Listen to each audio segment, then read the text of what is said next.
Kalau zaman sedang susah, biasanya kambing hitam laris, tukang kompor gentayangan. Itu dari dulu selalu mencari kambing hitam. Karena itu kita tidak bicara orang, kita tidak bicara siapa yang salah, kita bicara sistem, dan sistem itu bisa mengena siapa saja. Kalau orang sudah mulai mengingkari janji, bergeser dari komitmen awal, itu sudah mulai ia mengalami proses peluncuran, proses degradasi.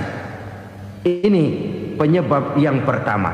Kita tidak lagi konsekuen bahwa bumi, air, sumber daya alam adalah milik negara, dikuasai oleh negara, digunakan bagi sebesar-besar kemakmuran rakyat. Ternyata rakyat yang makmur itu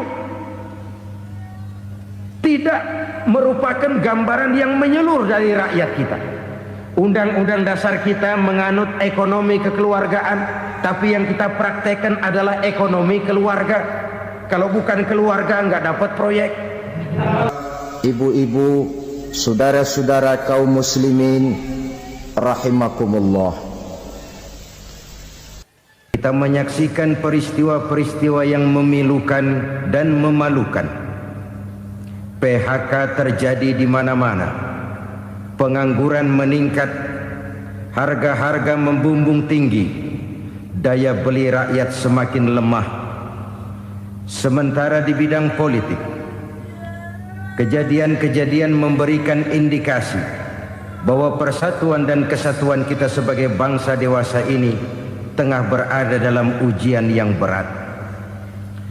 Pada jumpa kita kali ini, tanpa bermaksud untuk mencari kambing hitam dari bencana yang kita hadapi, saya ingin menyampaikan sebuah hadis yang diriwayatkan oleh Imam At-Tabarani dari Ibnu Abbas bahwa Rasulullah sallallahu alaihi wasallam bersabda, "Khamsun bi khamsin."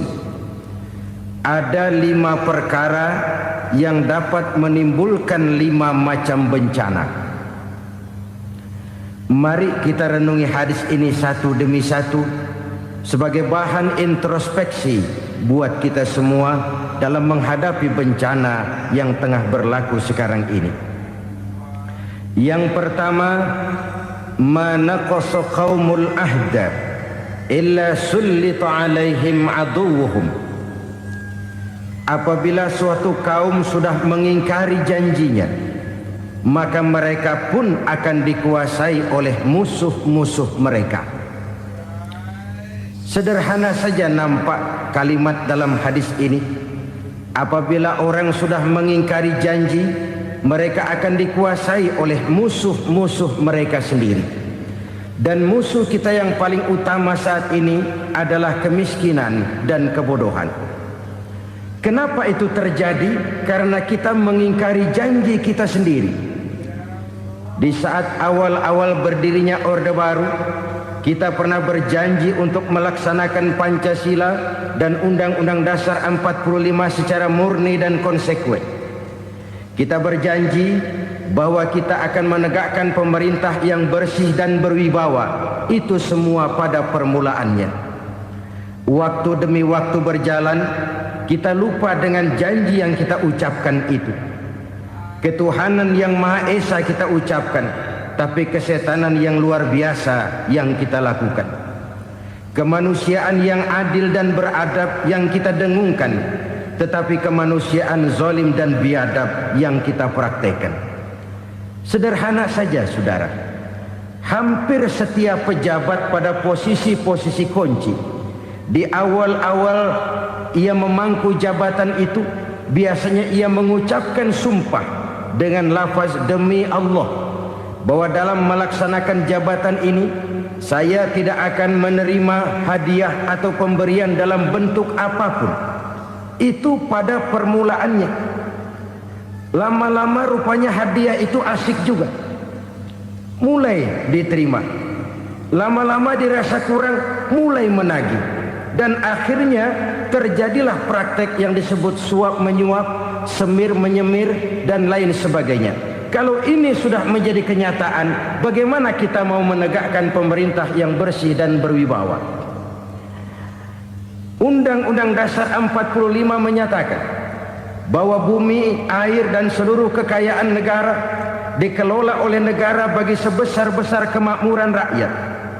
Yang terjadi adalah bahwa kita merasa mewakili rakyat untuk menikmati harta dan kekayaan negara, sehingga rakyat banyak tidak bisa ikut menikmatinya.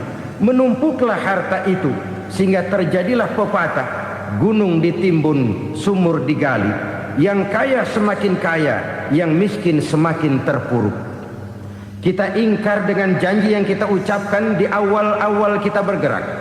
Kita ingkar dengan janji pada saat kita mengatakannya dengan menyebut nama Allah, dengan mempertaruhkan nama Tuhan. Sehingga pada akhirnya jabatan pun mengalami tender. Sudah menjadi rahasia umum, orang mau jadi lurah mesti mengeluarkan uang, mau jadi camat mesti mengeluarkan uang, mau jadi wali kota, bupati, bahkan gubernur, itu ada pasarannya. Secara logika, kalau orang memperoleh satu jabatan karena banyak mengeluarkan uang, tentu pada saat ia mengeluarkan uang, ia sudah punya pemikiran, modal pasti pulang, modal pasti kembali. Kalau orang memperoleh suatu jabatan karena banyak mengeluarkan uang, maka langkah pertama yang dia lakukan setelah memangku jabatan itu ialah bagaimana uang bisa kembali, bagaimana modal bisa pulang. Kalau modal sudah pulang, pikiran berikutnya bagaimana supaya dapat untung. Lalu kapan mau bekerja untuk kepentingan rakyat? Itu nomor 18. Kemudian kalau ada proyek-proyek besar, pertanyaannya ialah bukan apakah proyek ini bermanfaat bagi rakyat, apakah proyek ini layak untuk diteruskan, tetapi yang jadi pertanyaan paling utama ialah bagian saya berapa duit dari proyek ini. Kita bisa lihat proyek, mega proyek lahan 1 juta hektar di Kalimantan Tengah, triliunan rupiah, dan proyek itu gagal.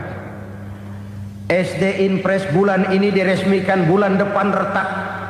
Jembatan-jembatan bulan ini gunting pita, bulan depan runtuh. Kita ingkar dengan janji. Kita berkata kita bekerja untuk kepentingan rakyat, tapi kita tidak pernah mengenal rakyat itu. Apabila suatu kaum sudah mulai mengingkari janji, maka mereka akan dikuasai oleh musuh-musuh mereka. Akibatnya tersusunlah barisan-barisan sakit hati yang makin lama makin menjadi bola salju, menggelinding membesar, dan kemudian terjadilah hal-hal yang tidak kita inginkan lagi. Apabila suatu kaum sudah mengingkari janji, maka mereka akan dikuasai oleh musuh-musuh mereka. Ini penyebab bencana yang pertama. Kita tidak konsekuen. Tadinya kita dengan lantang teriak-teriak berantas korupsi, ganyang korupsi. Pada waktu kita belum mendapat kesempatan. Setelah kita naik punya kesempatan, rupanya korupsi enak juga dirasa. Terjadi pergeseran nilai, orang luntur, kehilangan idealisme awal. Lalu untuk menghibur diri, menutup kesalahan, kita gunakanlah pepatah bahwa tidak ada gading yang tak retak, bahwa kita harus mikul dhuwur mendem jero. Itu semua cuma sebagai dalih agar kesalahan kita tidak dibicarakan orang lain. Padahal kita sendiri yang mengingkari janji. Kita yang keluar dari komitmen awal kita. Kita berjanji melaksanakan Pancasila dan Undang-Undang Dasar 45 dengan murni dan konsekuen. Kita berjanji untuk menegakkan pemerintah yang bersih dan berwibawa. Namun dalam kenyataannya itu tidak kita laksanakan dengan sebagaimana mestinya. Kita bergeser, kita mengalami proses degradasi, peluncuran nilai, dan akhirnya terbentuklah barisan-barisan sakit hati yang semakin lama semakin membesar itu. Kita harus introspeksi. Memang kalau zaman sedang susah, biasanya kambing hitam laris, tukang kompor gentayangan. Itu dari dulu. Selalu mencari kambing hitam. Karena itu kita tidak bicara orang, kita tidak bicara siapa yang salah. Kita bicara sistem, dan sistem itu bisa mengena siapa saja. Kalau orang sudah mulai mengingkari janji, bergeser dari komitmen awal, itu sudah mulai ia mengalami proses peluncuran, proses degradasi. Ini penyebab yang pertama. Kita tidak lagi konsekuen bahwa bumi, air, sumber daya alam adalah milik negara, dikuasai oleh negara, digunakan bagi sebesar-besar kemakmuran rakyat. Ternyata rakyat yang makmur itu tidak merupakan gambaran yang menyeluruh dari rakyat kita. Undang-undang dasar kita menganut ekonomi kekeluargaan, tapi yang kita praktekkan adalah ekonomi keluarga. Kalau bukan keluarga nggak dapat proyek. Kalau bukan keluarga nggak dapat macam-macam. Kekeluargaan kita rubah menjadi keluarga. Timbullah penyakit nepotisme. Kita bergeser, kita ingkari janji, dan kita anggap kita atasnamakan rakyat. Rakyat cuma sekedar jadi address, rakyat cuma sekedar jadi alamat, tetapi kehidupan mereka tidak banyak berubah dan tidak banyak terangkat. Kaum muslimin rahimakumullah, ini penyakit yang pertama, penyebab bencana yang pertama. Yang kedua, kata Nabi, wa ma hakamu bighairi ma anzalallah. Apabila hukum yang diterapkan sudah tidak lagi bersumber dari hukum Allah, illa fasha fihimul faqru, maka akan bertebaranlah kemiskinan di mana-mana. Ini artinya apa? Apabila hukum tinggal sebuah stempel, apabila hukum sudah diatur menurut kepentingan, apabila hukum sudah tidak lagi ditegakkan secara adil, maka kemiskinan merambah di mana-mana. Hukum diatur menurut selera orang yang sedang berkuasa, maka yang benar bisa jadi salah, yang salah bisa jadi benar. Hukum dalam kenyataan hidup berlaku seperti pisau. Pisau itu kan saudara lihat, yang namanya pisau dimanapun itu tajamnya ke bawah, ke atas tumpul. Kalau hukum itu, kalau untuk rakyat, hukum itu tajam bukan main, cepat sekali dilaksanakan. Tapi giliran menengah ke atas, yang gedean dikit berbuat salah, hukum tumpul. Hukum pura-pura tidak dengar. Akibatnya terluka rasa keadilan rakyat. Satu kasus rakyat diam, dua kasus rakyat diam, tiga kasus rakyat diam, kasus terakumulasi di hati rakyat. Luka rasa keadilan, dan itu menjadi sumber bencana. Penjarahan, kita tidak setuju itu, tapi kita harus melihat kausalnya. Itu kan tidak berdiri sendiri. Itu kan karena terlukanya rasa keadilan rakyat, melihat kesempatan ini tidak merata. Kalau rakyat ini yang ngajukan kredit ke bank, walaupun jumlahnya cuma jutaan, ratusan ribu, susahnya 17 setan. Tapi ada orang-orang tertentu yang agunannya palsu, jaminannya palsu, bawa kata belece, bukan cuma miliaran, triliunan kredit bisa keluar. Terluka rasa keadilan, hilangnya kesempatan. Rakyat cuma dapat kesempitan, jarang dapat kesempatan. Dari lukanya rasa keadilan ini, memang ya entah lipstik, entah basa-basi, dibentuklah tim ini, dibentuklah badan pengawas ini, dibentuklah tim ini. Kalau membentur tahu, hancur tahu. Tapi kalau tim yang dibentuk membentur karang, bukan karangnya yang hancur biasanya, timnya yang bubar. Kenapa? Yang dibentur batu karang yang sangat keras. Kita main-main dengan hukum, kita tidak konsekuen dengan hukum. Luka rasa keadilan, dan itu terakumulasi. Edi Tamsil, rakyat tahu, terakumulasi, menguap begitu saja. Kasus-kasus lain rakyat tahu, menguap begitu saja. Ketidakadilan terakumulasi, mengendap di hati rakyat, menunggu ledakan. pada saat sumbu meledak, rakyat tidak bisa dibendung lagi. Oke, kita tidak setuju dengan penjarahan, tapi jangan melihat itu sebagai peristiwa yang berdiri sendiri. Kenapa itu terjadi? Kausalnya kenapa? Oke, kita tidak setuju memang, tapi yang dijarah oleh rakyat kan memang cuma untuk perut. Yang dijarahkan beras, yang dijarahkan televisi, yang dijarahkan kulkas yang masih bisa dihitung, yang memang real untuk kebutuhan rakyat. Penjara berdasi kepala botak yang menguras uang rakyat habis-habisan, enak saja melenggang dalam kehidupan ini. Makin terluka rasa keadilan rakyat. Apabila hukum yang diterapkan sudah menyimpang dari keadilan yang diajarkan Allah, fasyafihimul fakru, bertebaranlah kemiskinan. Aneh, memalukan, memilukan. Sebuah negara agraris yang katanya pulaunya hijau royo-royo, gemari palau jenawi toto tentem kertora harjo,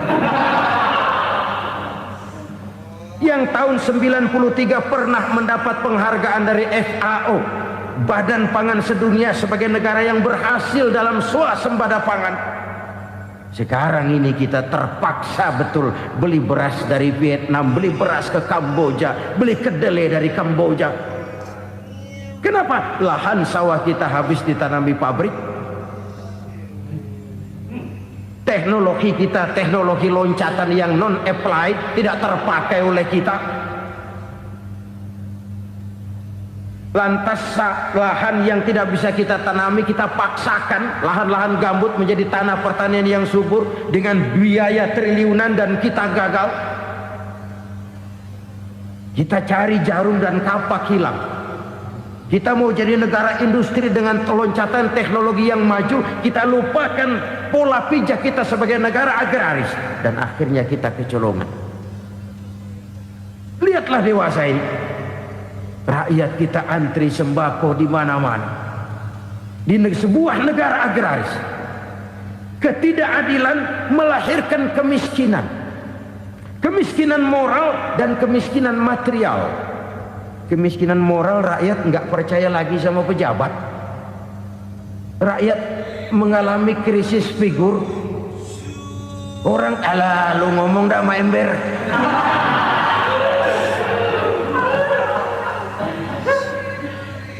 Penataran yang menghabiskan biaya miliaran itu melahirkan pejabat-pejabat korup. Pengawasan yang menghabiskan biaya miliaran itu ternyata impoten, mandul. Kemiskinan moral.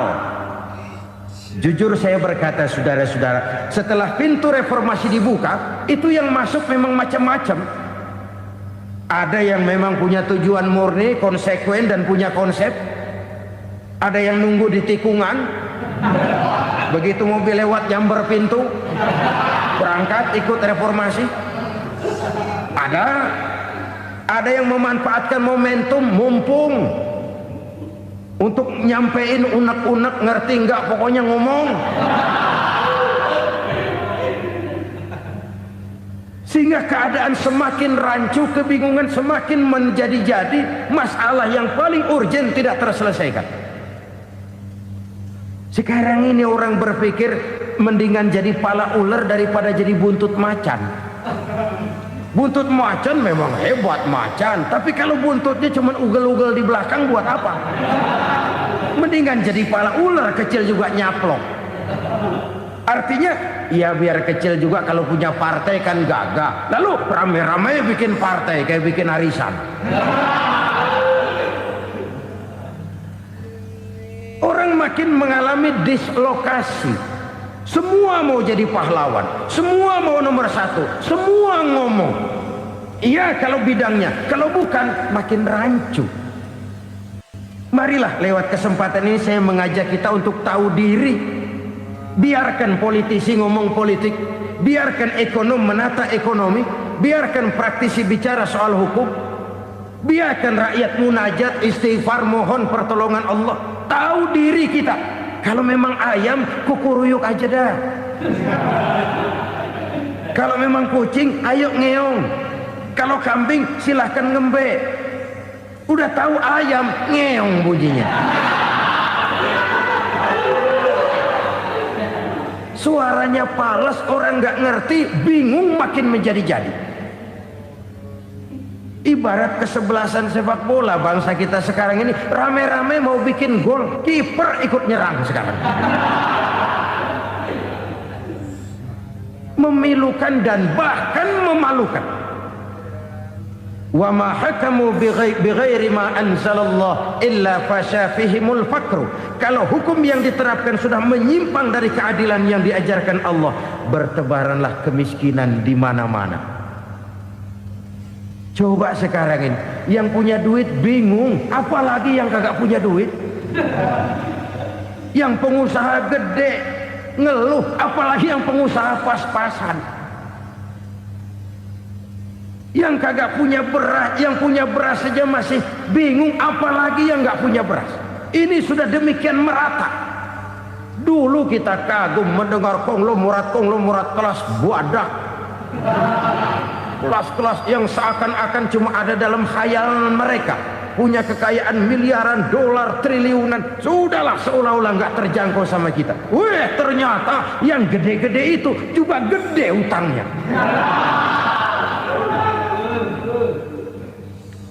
Dan rontok satu demi satu. Ternyata rakyat selama ini cuma dialamatkan, cuma dijadikan address. Rakyat yang tidak banyak ngerti persoalan ini harus menanggung hidup ini begini berat, harus menanggung beban hidup ini begini tinggi. Daya beli semakin lemah, semakin terpuruk dan terpuruk, sedang keadaan belum juga banyak berubah. Yang hutang sama luar negeri itu kan bukan rakyat kecil, Ciano. Yang banyak nyimpen dolar juga kan Ciano. Rakyat kecil bocah kampung mah jangankan nyimpen dolar, ngelihat juga tumben. Kemana kita mesti bercermin? Sekali lagi saya mengatakan, maaf, kita tidak bermaksud mencari kambing hitam. Karena itu kita tidak bicara orang, kita bicara sistem, kita bicara keadaan. Beginilah yang dikatakan Nabi, penyebab timbulnya bencana, hukum yang ditegakkan tidak lagi berorientasi kepada keadilan, tapi berorientasi kepada kepentingan. Akhirnya bentuk hukum seperti pisau, tajam ke bawah, tumpul ke atas. Hukum cuma buat rakyat kecil, tetapi kelompok menengah ke atas kadang-kadang kebal dari perlakuan hukum. Maka bertebaranlah kemiskinan. Iya, kemiskinan moral berupa lukanya rasa keadilan. Kalau rasa keadilan terluka, orang kan nunggu kesempatan, saudara. Iya, dia nggak bisa ngomong, iya, dia nggak sanggup action, iya, dia nggak bisa tunjuk rasa, tapi hatinya kan, kapan ada kesempatan, kapan ada waktu, tunggu. Hatinya mesti begitu. Sehingga begitu ada kesempatan, terjadilah hal-hal yang tidak terhindarkan. Dan itu ekses, bukan reformasi. Jangan seperti sebuah dialog saya dengan seorang abang beca. Saya bertanya, bang, ya, abang tahu nggak reformasi? Tahu, Ustadz. Apa? Pembakaran.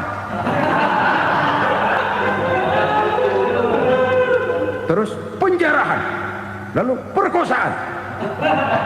Itu reformasi. Itu yang saya lihat. Nah, itu yang dia lihat. Saya tentu tidak menyalahkan abang beca kita, karena memang itu yang dia lihat dan sejauh itu wawasannya. Tapi ini indikasi bahwa banyak rakyat kita yang belum bisa menggunakan kebebasan secara bertanggung jawab. Padahal kebebasan tanpa tanggung jawab tirani. Sebuah contoh gampang-gampangan. Saya beli radio, saya setel di kamar saya, lalu saya bilang, ini radio gue. Yang beli gue, pakai duit gue setel di kamar gue, sekeras-kerasnya, gak ada urusan sama orang lain. Itu kata saya. Tetapi tetangga saya sebelah rumah kan boleh juga ngomong begitu. Kata tetangga saya, ini mata gue, yang ngantuk gue. Gue tidur di kamar gue. Kenapa suara radio lu nyampe kemari? Artinya apa ini? Kebebasan saya nyetel radio dibatasi oleh kebebasan tetangga saya yang mau tidur.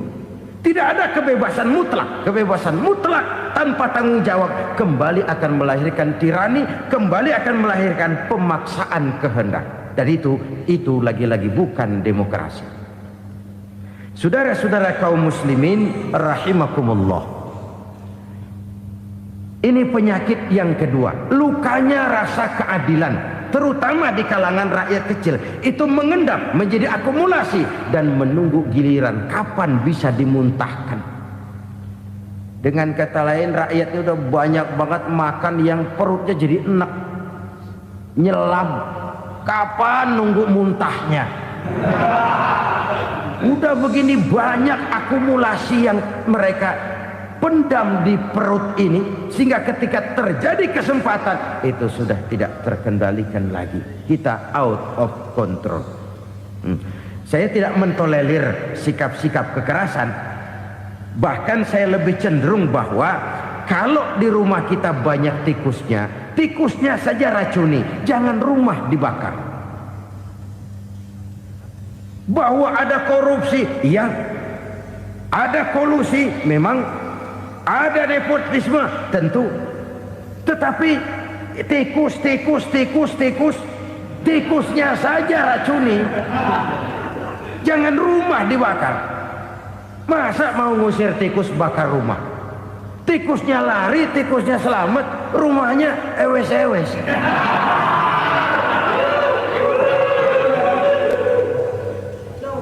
Tikus selamat, rumah nggak punya. Masalah nggak terselesaikan dengan sebagaimana yang kita harapkan. Kita sepakat ini negara hukum, dan di hadapan hukum semua manusia itu sama. Itu prinsip yang diajarkan Allah. Al-musawat bainan nas fi takalifil ahkam. Semua manusia sama dalam berhadapan dengan hukum Allah Subhanahu wa taala. Kalau hukum sudah pandang bulu, itu jelas yang enak yang banyak bulunya. Siapa yang banyak bulunya? Monyet. Kalau hukum pandang bulu, monyet keenakan. Saudara-saudara kaum muslimin rahimakumullah, introspeksi. Mari kita bercermin bagaimana perjalanan hukum selama ini. Kalau introspeksi ini kita temukan, lalu ada upaya untuk memperbaiki diri. Jangan menggunakan tak ada gading yang tak retak, mikul duwur mendem jero untuk menutup-nutupi kesalahan orang. Padahal kesalahan itu sedemikian besar. Padahal rakyat kita tiap hari antri sembako. Ada yang sehari sekali makan, ada yang makan sudah bercampur tiwul, ada yang nasi sudah dicampur pisang, balik jadi orok lagi. Macam-macam upaya rakyat untuk menangsal perut ini. Lalu rakyat ditenang-tenangkan, lebih baik puasa Senin Kemis sambil menghadapi krisis ekonomi. Kenapa rakyat yang disuruh puasa? Kenapa bukan pejabatnya yang puasa lebih dulu untuk kemakmuran rakyat? Kalau rakyat yang memang perutnya udah gepeng disuruh puasa, makin krempeng perutnya. Artinya pejabat harus punya sense of politik. Ya, tidak, puasa itu kan tidak cuma Senin Kemis saja. Puasa itu puasa perasaan, puasa menghargai perasaan yang sedang kondisi yang sedang dihadapi oleh rakyat. Bagaimana rakyat yang tengah antri sembako melihat pejabatnya lewat dengan mobil yang harganya sampai 1 miliar. Oh, inilah pemimpin saya. Luka lagi rasa keadilannya. Kita tidak tenggang rasa. Puasa dalam artian itu pun akan menolong menegakkan semangat kebersamaan, membentuk semangat kebersamaan. Saudara-saudara kaum muslimin rahimakumullah, penyebab bencana yang ketiga dikatakan oleh baginda Nabi, wala dhaharat fihimul fahishatu illa fasyafihimul maut. Apabila kekejian telah merajalela, maka maut bertebaran di mana-mana. Kita renungi butir kalimat dalam hadis ini. Apabila kekejian telah merajalela, maut bertebaran di mana-mana. Begitu murah arti sebuah kehidupan. Penjarahan untuk hal-hal yang kecil tapi sampai mengorbankan nyawa. Apabila kekejian sudah terjadi di mana-mana, maut pun bertebaran. Maut dalam arti berpisah ruh dengan jasad, tapi juga maut dalam arti orang bisa mati karirnya, orang bisa mati usahanya, orang bisa mati kesempatannya karena perbuatan-perbuatan keji yang selama ini tidak terbendung. Lahirlah teori mafia. Siapa yang kuat dia yang berkuasa, siapa yang lemah dia menjadi mangsa. Proyek-proyek besar yang menang tender itu ya dari itu ke itu saja. Yang pengusaha-pengusaha tidak punya koleksi, koneksi, tidak bisa bayar komisi, dapat proyek tetelan. Ada dagingnya, dikit namanya juga tetelan.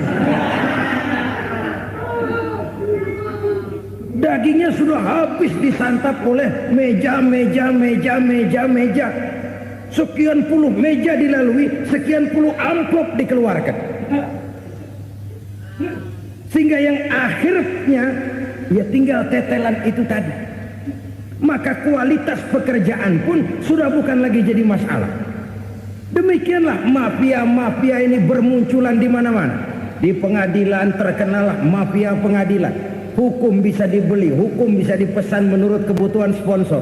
Mafia peradilan, mafia politik, mafia ekonomi, bahkan mafia agama yang menggunakan agama sebagai kedok, menggunakan agama sebagai dalih, menggunakan agama sebagai topeng untuk melancarkan maksud-maksud politiknya pun tidak tertutup kemungkinan. Apabila kekejian telah merajalela, maut bertebaran di mana-mana. Korupsi, kolusi, nepotisme itu bagian dari kekejian. Kita selama ini kalau mendengar maksiat, itu yang terbayang cuma judi, mabuk, zina. Ya itu maksiat. Tapi korupsi, kolusi, nepotisme itu juga maksiat dalam bentuk lain. Kalau ini sudah bertebaran, maka maut terjadi di mana-mana. Jangan bayangkan cuma mati orangnya, itu sih kewajiban. Yang menyakitkan itu orangnya masih hidup tapi dibikin mati. Karirnya mati. Kenapa? Karena yang diperlukan bukan cuma orang pinter tapi orang taat. Biar pinter, kalau nggak taat minggir. Biar bodoh, kalau taat bisa nyenangin atasan, bisa nyemur. Kumaha juragan wae ayeuna mah. Itu yang kadang-kadang dapat penghargaan. Tidak ada prestasi kerja kecuali bikin senang orang di atas. Kita lihat di desa-desa jalan rusak. Kalau ada berita pejabat anak mau turun, jalan rata sekali. Sampai tanah dari mana aja dikeruk buat ngeratain tuh jalan. Pejabat pulang legok lagi jalanan. Katanya kita kerja buat rakyat, nyatanya kita cuma melayani atasan. Kenapa? Terjadi lingkaran setan. Seperti kata lagu Dul Sumbang itu. Mahasiswa takut sama dosen, dosen takut sama dekan, dekan takut sama rektor, rektor takut sama menteri, menteri takut sama presiden, presiden takut sama mahasiswa. Muter balik lagi, lingkaran setan, lingkaran setan. Saudara-saudara kaum muslimin rahimakumullah, kekejian yang merajalela, praktek-praktek mafia yang tertuang dalam kehidupan sehari-hari menyebabkan orang mati karirnya, jasad masih hidup, karir mati, itu menyakitkan. Mati bisnisnya, Rakyat kecil pernah senang ketika cengkeh booming, harganya bagus, rakyat banyak yang pergi haji. Lalu mau ditata, lahir tata niaga cengkeh, malah amburadul. Harga cengkeh jatuh, petani cengkeh kecil menjerit. Siapa yang untung? Segelintir orang. Masihkah kita pakai atas nama rakyat untuk kepentingan nasional, padahal yang nyanyi cuma segelintir orang? Masihkah kita mau bohongi rakyat ini dengan mobil nasional tapi bikinan Korea? Masihkah kita mau bermain verbalisme, bermain kata? Ini sebuah masa lalu yang tidak perlu terulang lagi untuk masa-masa yang akan datang. Kekejian merajalela, orang mati karier, bisa mati usaha, mati bisnis. Usahanya maju, dirangkul, hancur. Usahanya maju, dipukul, hancur, tenggelam. Bahkan yang memilukan dan memalukan, badan-badan usaha milik negara itu dikebiri sedemikian rupa sehingga tidak menghasilkan hal-hal yang bermanfaat buat negara. Saudara-saudara kaum muslimin rahimakumullah, kalau nafsu yang sudah mengatur itu semua, maka kekejian pun merajalela. Orang sudah pakai teori mafia, yang kuat dia yang menang, yang kuat dia yang berkuasa, yang lemah silakan minggir di sudut-sudut kehidupan. Kalau kekejian seperti ini merajalela, maut bertebaran di mana-mana. Banyak orang mati kariernya, banyak orang mati usahanya, banyak orang mati imajinasinya. Sekarang ini dalam dunia seni, yang banyak karyawan seni, bukan seniman. Seniman itu kan dilahirkan, lain seniman, lain karyawan seni. Sekarang yang banyak karyawan seni, bukan seniman. Mati karier, mati imajinasi, mati improvisasi, sehingga kehidupan persis sinetron. Sinetron itu yang kita lihat rumah mewah, yang kita lihat rumah bagus. Gak pernah kita lihat di sinetron kita ini rakyat antri sembako. Kita dijejali hal-hal yang indah, yang wah, yang membuat kita tenggelam dalam gaya hidup instan, tenggelam dalam gaya hidup wah. Kita lupa dengan realitas keseharian di tengah-tengah masyarakat kita.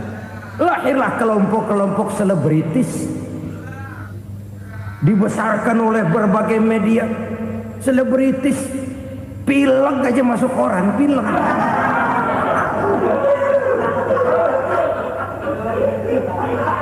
Rakyat yang pingsan antri beras nggak masuk koran. Rakyat yang semaput antri minyak nggak masuk koran. Selebritis panok masuk koran.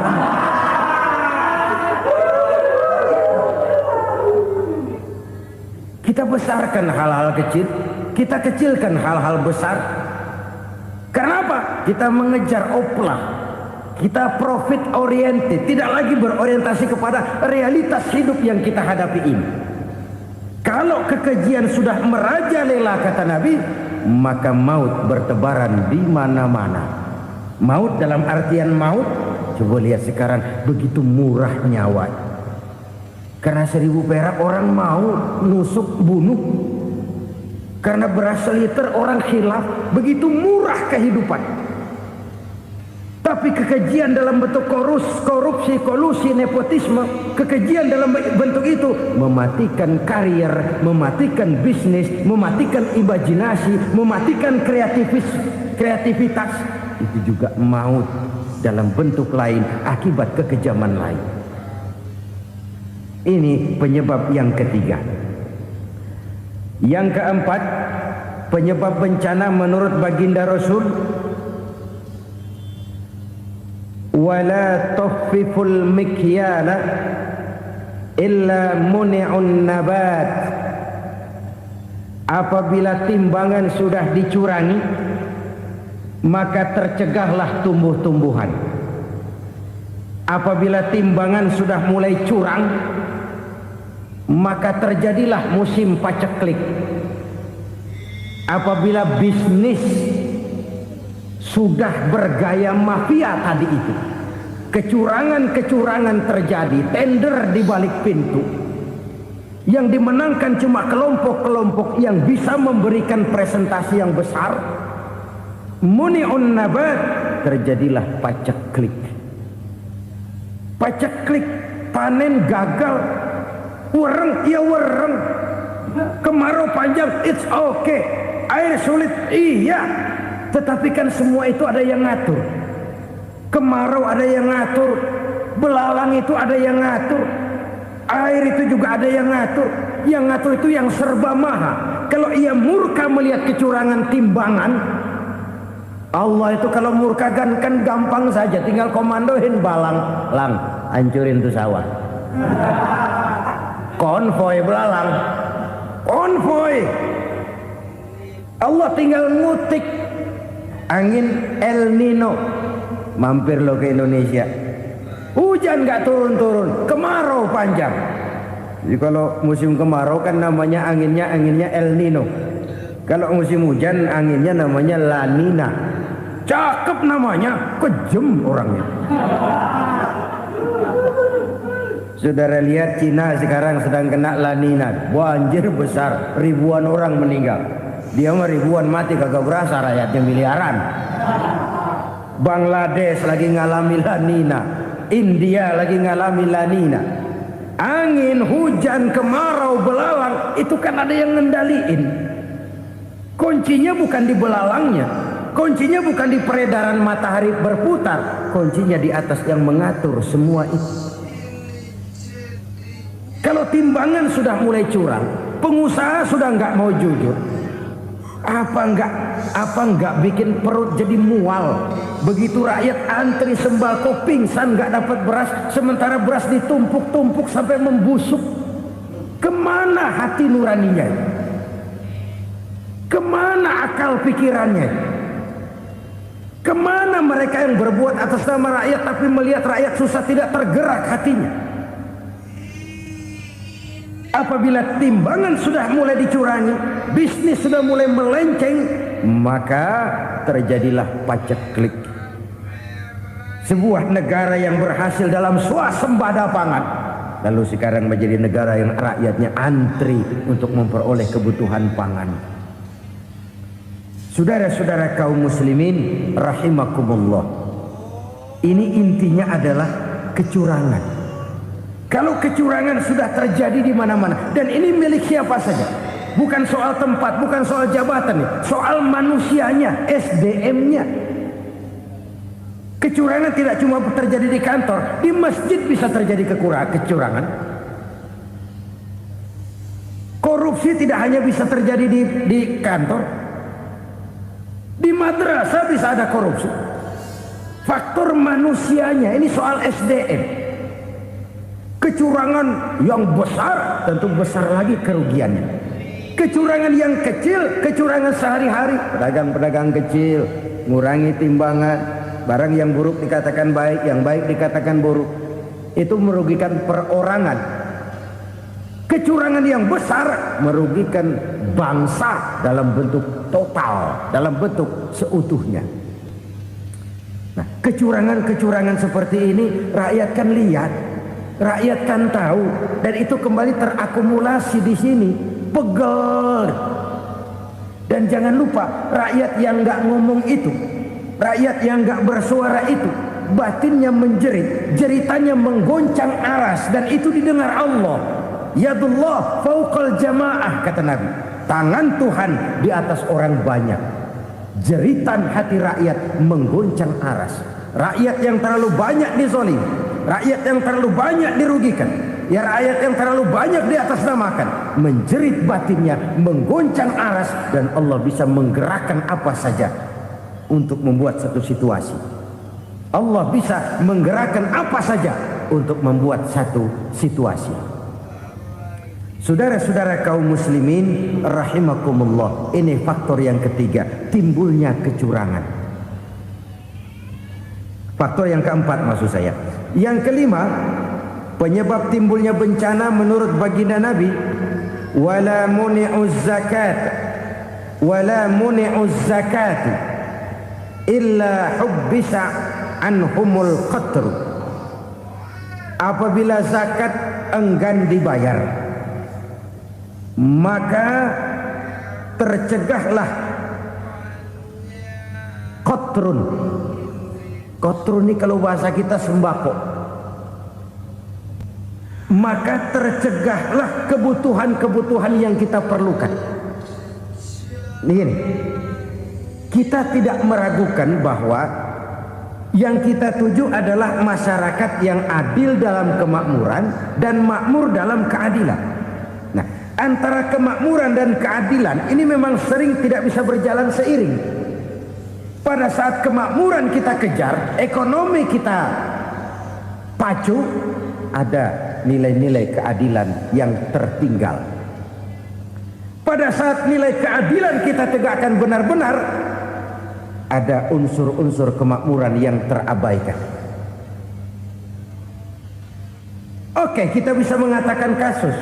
Oke, kita bisa mengatakan itu sebagian kecil. Tapi kalau sebagian kecil, lama-lama kan jadi sebagian besar. Oke, kita mengejar kemakmuran. Pertanyaannya, kemakmuran untuk siapa? Oke, kita berikan kelompok tertentu kue yang besar dengan harapan nanti dia bagiin kuenya kepada yang kecil-kecil. Tapi kenyataan mereka yang dapat kue besar akhirnya malah lupa diri dan lupa daratan. Mau makin besar,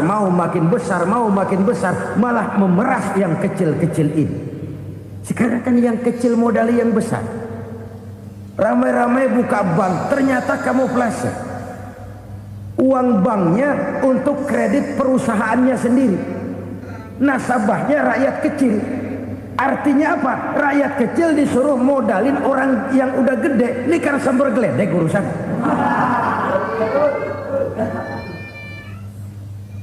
Ini kan permainan apa lagi? Rakyat kecil suruh modali yang gede.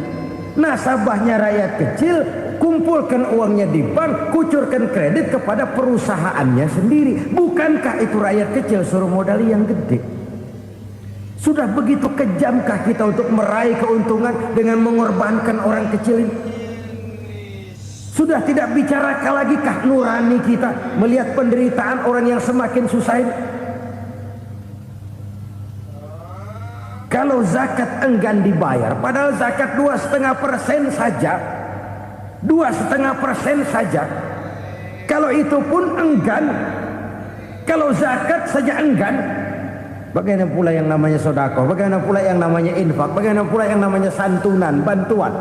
Kadang-kadang lipstick nyumbang si nyumbang, cuman nyolongnya lebih gede.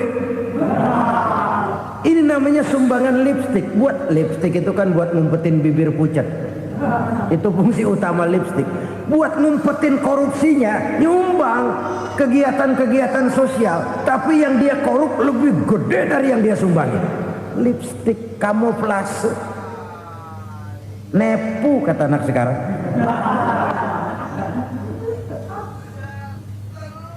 Saudara-saudara kaum muslimin rahimakumullah. Demikian berat kewajiban zakat ini sampai di zaman Sayyidina Abu Bakar pernah keluar komando perangi orang yang enggan membayar zakat. Perangi. Karena fungsi zakat adalah menjembatani antara si kaya dengan si miskin. Bahwa ada kemiskinan itu Qur'ani. Allah menyatakan, aku melebihkan rezeki sebagian kamu dari yang lain. Ini kan kesenjangan. Allah melebihkan rezeki sebagian kamu dari yang lain. Ada itu. Tetapi itu berjalan secara nature. Nah, kalau direkayasa, yang kaya semakin kaya, yang miskin semakin terpuruk, yang sudah besar dapat proyek besar, yang kecil dapat tetelan. Ini kan rekayasa namanya. Kesenjangan yang direkayasa ini yang kita harus kikis. Nah, fungsi zakat menjembatani dari sisi sosial. Dari sisi pribadi, Nabi berpesan, zakku amwalakum biz zakat. Bersihkan hartamu dengan zakat. Sekarang ada istilah nyuci uang. Uang hasil korupsi itu bisa dicuci, dijadikan uang bersih. Bukan pakai rinso, bukan. Pakai politiknya koruptor, diolah sedemikian rupa sehingga jadi uang resmi. Sudah memutik, itu termasuk yang disebut kejahatan kerah putih, white collar crime, kejahatan kerah putih, kejahatan pakai dasi, kejahatan kelas kakap. Makanya orang mendingan goblok kagak bener daripada pinter kagak bener. Goblok kagak bener itu gampang ngurusinnya, pinter kagak bener ini yang berabe bener ngurusinnya.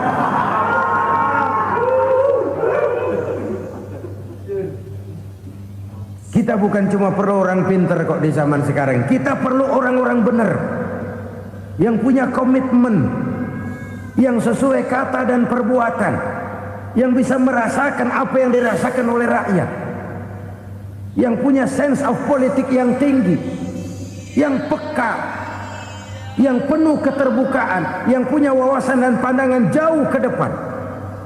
Dari sisi pribadi, zakat itu membersihkan harta kita. Ya, dia tercampur dengan yang subuhat, dia bahkan mungkin tercampur dengan sedikit-sedikit yang haram. Itu zakku amwalakum bizzakat. Bersihkan hartamu dengan zakat itu. Pada sisi sosial ia menjembatani, pada sisi pribadi ia membersihkan harta kita. Karena itu kalau kita berdoa minta rezeki, syarat rezeki itu halalan thayyiban wasi'an. Nggak pernah kurang dari 3 itu. Halal, bagus, banyak. Halal, bagus, tapi sedikit, susah ngaturnya. Halal, banyak, tapi kurang bagus, buat apaan? Bagus, banyak, tapi haram, enggak ada artinya. Sebab kata Imamul Ghazali, kalau kau terlalu suka memakan makanan yang haram, dikunyah masuk ke dalam perut besar, digiling oleh perut besar, menghasilkan energi, menggerakkan sel-sel pembuluh saraf, kau juga akan cenderung berpikir yang haram. Kalau sudah cenderung berpikir yang haram, perbuatan pun akan mengarah kepada perbuatan-perbuatan yang haram. Dulu waktu kelompok Jimbaran 200 konglomerat Indonesia kumpul, dihimbau supaya sekian persen kasih pengusaha-pengusaha lemah. Itu kan cuma sekedar belas kasihan, tidak banyak menolong keadaan. Dan bukan itu yang diperlukan pengusaha-pengusaha kecil. Yang diperlukan adalah berikan kami kesempatan seperti mereka dapat kesempatan. Berikan kami peluang seperti mereka juga dikasih peluang. Kalau cuma dikasih 100 juta, 200 juta hari ini, usaha kami nggak ada prospeknya, peluang kagak ada, kan sama juga bohong. Diceburin ke kali, disuruh berenang, tangan diikat, mendingan mampusin ketahuan. Ayo berenang, berlomba, tangan diikat, kaki diikat, sama saja nyuruh mati. Jadi jangan kasih ikannya, kasih kailnya. Yang diperlukan pengusaha kecil menengah ke bawah itu bukan cuma sekedar belas kasih dari konglomerat-konglomerat besar. Berikan kami peluang seperti mereka juga dapat peluang. Berikan kami kesempatan seperti mereka dapat kesempatan. Berikan kami kredit dengan kemudahan seperti mereka juga kalau minta kredit begitu mudahnya. Menciptakan peluang dan kesempatan, pemerataan. Bukan menciptakan manusia Indonesia dengan standar ekonomi yang sama. Semua rumahnya harus sama, semua punya mobil. Itu sih kebersamaan bebek. Bebek, coba lihat bebek. Satu ngalor semua. Satu ngidul semua. Kebersamaan bukan itu. Kebersamaan adalah menciptakan peluang. Kalau yang kaya bisa semakin kaya, kenapa yang miskin tidak bisa ikut naik jadi sedikit kaya? Kalau pengusaha yang sudah kuat bisa bertambah menjadi kuat dengan proyek mega proyek, kenapa yang menengah tidak bisa ikut menjadi kuat?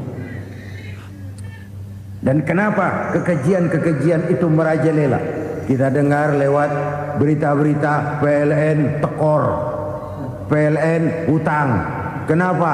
Dia beli listrik dari swasta yang belinya lebih mahal daripada penjualannya. Artinya dia beli itu listrik dari perusahaan listrik swasta, dia jual kepada rakyat lagi. Harga jualnya lebih murah daripada dia beli kepada swasta. Kenapa? Ada tekanan lagi tuh. Biasa siklus lagi. Hukum Boyle. Atas neken paling bawah gepeng. Ya kita nih rakyat kecil. Emang nasibnya gepeng-gepeng terus. Saudara-saudara kaum muslimin rahimakumullah. Dari 5 penyebab bencana ini kita ambil kesimpulan untuk sebuah renungan dan introspeksi kita bersama. Pertama, mengingkari janji. Padahal janji itu yang lebih tinggi nilainya adalah di hadapan Allah Subhanahu wa taala. Baik wakil-wakil rakyat di parlemen maupun pemimpin-pemimpin rakyat di dalam kabinet, apabila memangku suatu jabatan, selalu mereka mengawali dengan sumpah, dan sumpah itu dimulai dengan demi Allah. Sadarkah kita pada saat itu kita ucapkan bahwa kita sudah mempertaruhkan Allah untuk jabatan yang kita pegang? Kita sudah mempertaruhkan nama Allah untuk posisi yang dipercayakan kepada kita.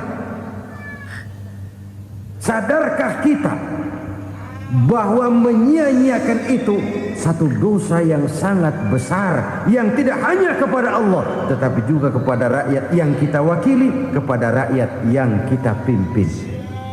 Cukuplah sudah rakyat dijadikan adres, umat dijadikan alamat sebagai numpang. Marilah kita kembali kepada komitmen awal dengan jujur kepada janji kita sendiri.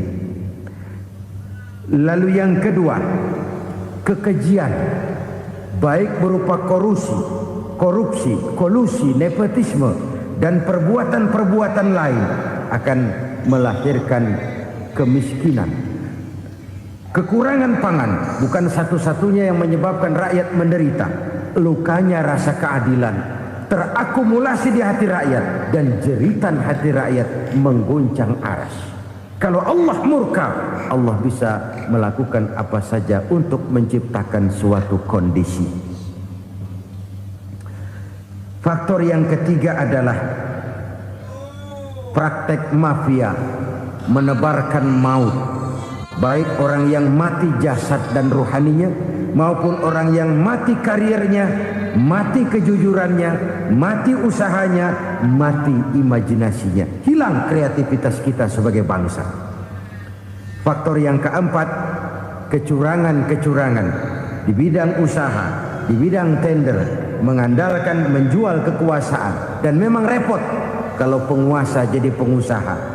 Mau atau tidak mau, kebijakan-kebijakan kekuasaannya akan memperkuat jaring-jaring usahanya. Dan pada saat itu objektivitas sulit ditemukan lagi. Lalu yang kelima, keengganan membayar zakat, menumpuknya kekayaan negara pada kelompok-kelompok tertentu. Ini akan melahirkan paceklik yang berkepanjangan. Menumpuknya kekayaan dan harta negara pada kelompok-kelompok tertentu akan melahirkan paceklik dan kemiskinan yang berkepanjangan. Marilah kita sadar, marilah kita merenung bahwa keengganan kita membayar zakat, menciptakan pemerataan, pada akhirnya akan menjadi musibah buat kita semua. Saudara-saudara kaum muslimin rahimakumullah, sekian dulu jumpa kita kali ini. Mudah-mudahan yang saya sampaikan dari hadis riwayat Imam Tabrani ini menjadi bahan introspeksi buat kita semua. Tidak akan seorang muslim jatuh 2 kali di tempat yang sama. Semua merupakan pelajaran untuk kita jadikan introspeksi guna menata hari esok yang lebih baik daripada hari ini. Reformasi harus terus berlanjut, tidak bisa dan tidak perlu dikendalikan. tapi harus tetap dengan landasan akhlakul karimah sesuai dengan budaya kita sebagai bangsa. Terima kasih atas perhatian saudara. Mohon maaf atas segala kekurangan. Jumpa lagi lain kesempatan insyaallah.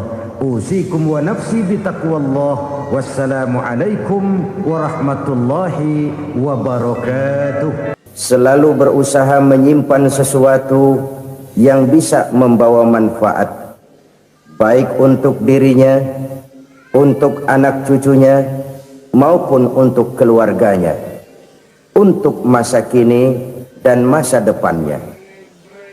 Kadang simpanan itu berbentuk uang, kadang berupa tanah, lain saat berbentuk pabrik, dan lain sebagainya. Sementara masa depan yang paling pasti adalah akhirat. Jika untuk masa depan dunia kita rela memeras keringat, membanting tulang, pergi pagi dan pulang petang, menyimpan uang, menyimpan tanah, menyimpan pabrik, pernahkah kita merenung jika satu saat kiamat datang, kita dibangkitkan dari kubur masing-masing, berdiri di padang mahsyar untuk mempertanggungjawabkan seluruh kegiatan hidup kita di dunia ini?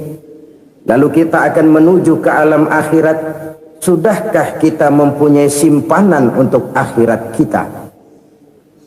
Pada pertemuan kali ini saya ingin menyampaikan sebuah hadis di mana Rasulullah sallallahu alaihi wasallam bersabda, "Arba'un min kanzil jannah."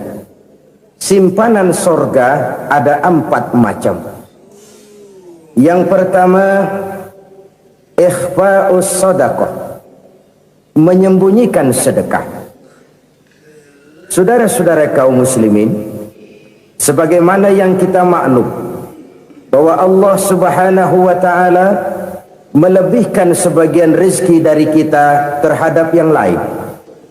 Ada yang kaya, ada yang setengah kaya, ada yang miskin, ada yang setengah miskin, dan selanjutnya.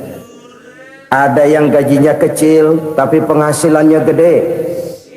Ada yang penghasilannya gede tapi nggak punya gaji. Ada juga yang memang gajinya gede dan penghasilannya gede. Kelebihan rezeki merupakan sunnatullah dan tidak harus membuat kita merasa lebih dari yang lain. Bahkan sebaliknya, kelebihan itu harus membuat kita ringan tangan untuk menolong mereka yang memang memerlukan pertolongan. Kalau saudara diberikan ilmu, maka pertanyaan akhirat cuma satu: ilmumu kau amalkan untuk apa? Kalau saudara diberikan umur yang panjang, pengadilan akhirat juga bertanya satu: umurmu kau habiskan di mana? Tapi kalau saudara diberikan harta, pengadilan akhirat akan bertanya dua: hartamu kau dapat dari mana, kau belanjakan kemana? Dari mananya ditanya dan kemananya juga ditanya.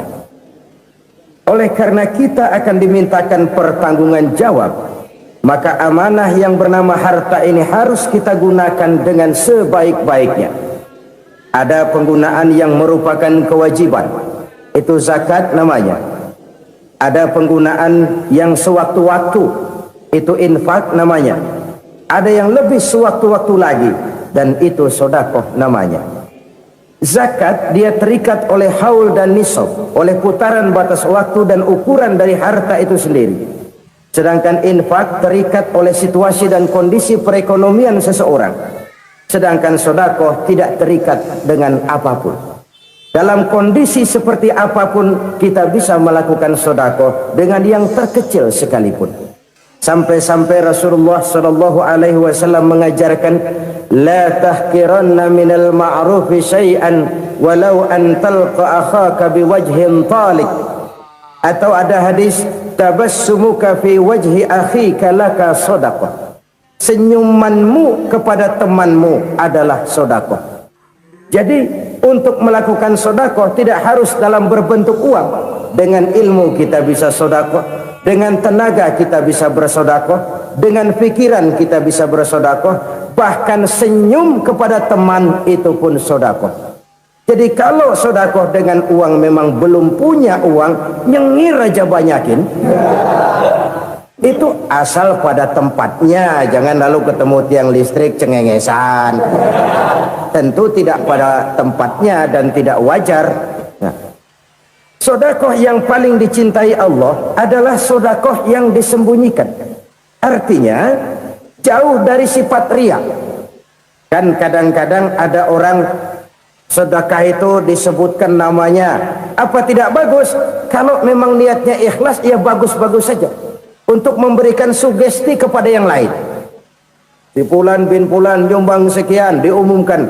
Boleh kalau niatnya untuk memberikan rangsangan kepada yang lain supaya dia menyumbang lebih besar dari orang tadi. Tapi kalau itu mendatangkan riya, maka sodakoh yang paling dicintai Allah adalah sodakoh yang disembunyikan. Tangan kiri saja tidak tahu apa yang diberikan oleh tangan kanan. Sedekah yang dilakukan dengan ikhlas akan merupakan perbendaharaan surga, tersembunyi dari pandangan orang lain, tidak seorang pun tahu. Karena memang sikap yang baik adalah melupakan kebaikan dan mengingat kesalahan. Itu salah satu ciri orang bahagia. Orang yang selalu mengingat kesalahannya dan berusaha melupakan segala kebaikannya. Kalau dia akan berada kebaikan, dia tidak bisa ikut, dia merasa rugi karena dia merasa belum pernah berbuat baik. Tapi kalau akan melakukan kesalahan baru, dia ingat kesalahan yang sudah-sudah, sehingga terhalang baginya untuk melakukan satu kesalahan baru. Demikianlah saudara-saudara, bahwa Allah melebihkan rizki sebagian kita dari yang lain, agar terjadi tolong-menolong dalam kehidupan ini. Jadi kesenjangan yang nature, kesenjangan yang alami itu sunnatullah. Ada yang kaya, ada yang miskin, ada yang kelas menengah. Nah, kenapa lalu sekarang kita berusaha mengentaskan kemiskinan? Oleh karena adanya kesenjangan struktural. Kalau yang kaya bisa semakin kaya, kenapa yang miskin tidak bisa naik jadi ikut sedikit kaya? Sebab pada dasarnya Islam adalah agama yang sejak turunnya sudah berupaya memerangi kemiskinan. Bahkan dikatakan kemiskinan itu mendekatkan kepada kekufuran. Orang kalau miskin udah dekat banget sama kafir. Gampang menjadi kafir. Berapa banyak saudara-saudara kita yang oleh karena soal perut, oleh karena soal materi, terpaksa meninggalkan dan menanggalkan akidahnya. Menjual petunjuk yang diberikan Allah dengan kesenangan dunia yang cuma sebentar ini. Na'udzubillah, summa na'udzubillah. Jadi makin kita sembunyikan satu sedekah, semakin banyak perbendaharaan kita di surga. Sedekah yang paling dicintai Allah adalah sedekah yang disembunyikan. Malahan ada seorang sufi, dia punya kebiasaan kalau pergi sholat Jumat dia bawa uang, itu uang dia taruh di bawah tikar masjid. Dia niat sedekah kepada siapa saja yang nemuin itu duit. Maksudnya apa? Supaya yang nemuin nggak tahu siapa yang punya duit. Demikian dia saking ingin menyembunyikan sedekahnya. Karena sifat riya itu bisa memakan amal kita sendiri. Riya itu termasuk menyebut-nyebut kebaikan kita. Orang yang suka nepuk dada, sedikit-sedikit ngitungnya kalau nggak gua. Tuh kalau nggak gua tuh yang belas itu kalau nggak gua, iya kalau nggak lu kenapa emang? Orang yang suka menepuk jasad, tuh biasanya memang begitu saudara-saudara. Kalau perang lagi berkecamuk, orang nggak sempat ngaku jadi pahlawan.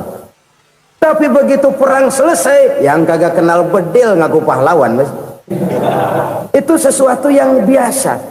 Oleh karenanya orang-orang yang ikhlas dalam bersedekah, disembunyikannya sedekah itu Allah cinta betul. Malahan ada hadis memberikan jaminan, inna sadaqatal mar'il muslimi tazidu fil umri wa tadfa'u mitatas su'i. Sesungguhnya sedekahnya seorang mukmin tazidu fil umri, bisa menambah umur panjang. Wa tadfa'u mitatas su'i, dan menyelamatkan manusia dari mati secara su'ul khatimah. Jadi siapa yang kepengen panjang umur, banyaklah sedekah. Yang bosan hidup, pelit terus. Sedekah menambah panjang umur dan menyelamatkan manusia dari mati secara su'ul khatimah. Pak, katanya umur itu nggak bisa ditambah, nggak bisa dikurangin. Kapan? Kalau ajal sudah datang. Fa idza jaa ajaluhum la yastakhiruna sa'atan wa la yastaqdimun. Kalau ajal datang tidak bisa dimajukan, tidak bisa dimundurkan. Itu kalau ajal sudah datang. Tidak bisa lagi umur ditambah dikurangi, sudah datang. Tapi kalau belum datang, itu kan haknya Allah. Mau ditambah, mau dikurangi, hak prerogatif Allah. Sebagai pencipta manusia, Allah Maha Kuasa dan Maha Mampu. Sedekah ini menambah panjang umur dan menyelamatkan manusia dari mati secara su'ul khatimah. Itu orang mati kan sama ya, kondisinya mati, nggak nafas. Tapi hakikat mati kan lain-lain. Ada yang mati itu husnul khatimah, baik akhirnya. Misalnya lagi ngaji mati, lagi sholat mati, lagi sedekah mati. Ini yang dinamakan dengan husnul khatimah, baik di akhirnya. Sebaliknya ada yang su'ul khatimah, jelek di akhirnya. Ini yang jadi catatan akhir. Lagi nyekek botol, mampus. Lagi banting kartu, modar. Su'ul khatimah, jelek pada akhirnya. Sedekah menyelamatkan manusia dari mati secara su'ul khatimah. Dan kita semua kepengen mendapat husnul khatimah, jauh dari su'ul khatimah. Oleh sebab itu yang bisa menyelamatkan kita dari penyakit itu antara lain adalah sedekah yang disembunyikan, yang dikerjakan dengan ikhlas karena Allah, tidak karena kepengen dipuji orang, tidak karena ingin dikatakan orang pemurah. Sebab orang dermawan itu orang yang memberi tanpa harus diminta. Kalau masih harus diminta, ya belum dermawan namanya, masih harus diminta. Kalau nggak diminta ya tulus, lolos, polos. Saudara-saudara kaum muslimin rahimakumullah, harta adalah amanat dan akan kita pertanggungjawabkan. Allah melebihkan rizki sebagian kita dari yang lain agar kita saling tolong menolong, bantu membantu. Nabi janjikan siapa yang meringankan beban saudaranya muslim di dunia, Allah akan meringankan bebannya di akhirat nanti. Sebuah jaminan dari baginda Nabi. Si orang yang kita bantu barangkali tidak bisa membalas, Allah yang akan membalas lewat jalan lain yang tidak pernah kita sangka-sangka. Ada orang tanya, Pak, ini ada orang nyumbang masjid sambil marah-marah, gimana? Saya bilang sumbangannya aja ambil, marahnya jangan. Marahnya jangan diambil, itu urusan dia. Saudara-saudara kaum muslimin rahimakumullah, umat Islam ini kan umat yang punya potensi besar. Kadang kita merenung, kenapa kadang-kadang pembangunan masjid kok lambat sekali? Kalau hotel hari ini peletakan pertama, bulan depan peresmian. Supermarket hari ini peletakan batu pertama, minggu depan peresmian. Tapi kalau sudah yang namanya masjid, kadang-kadang peletakan batu pertama sekaligus jadi batu terakhir. 3 tahun, 4 tahun, campur nebar jala di jalanan, duit dijaring kayak ikan sepat.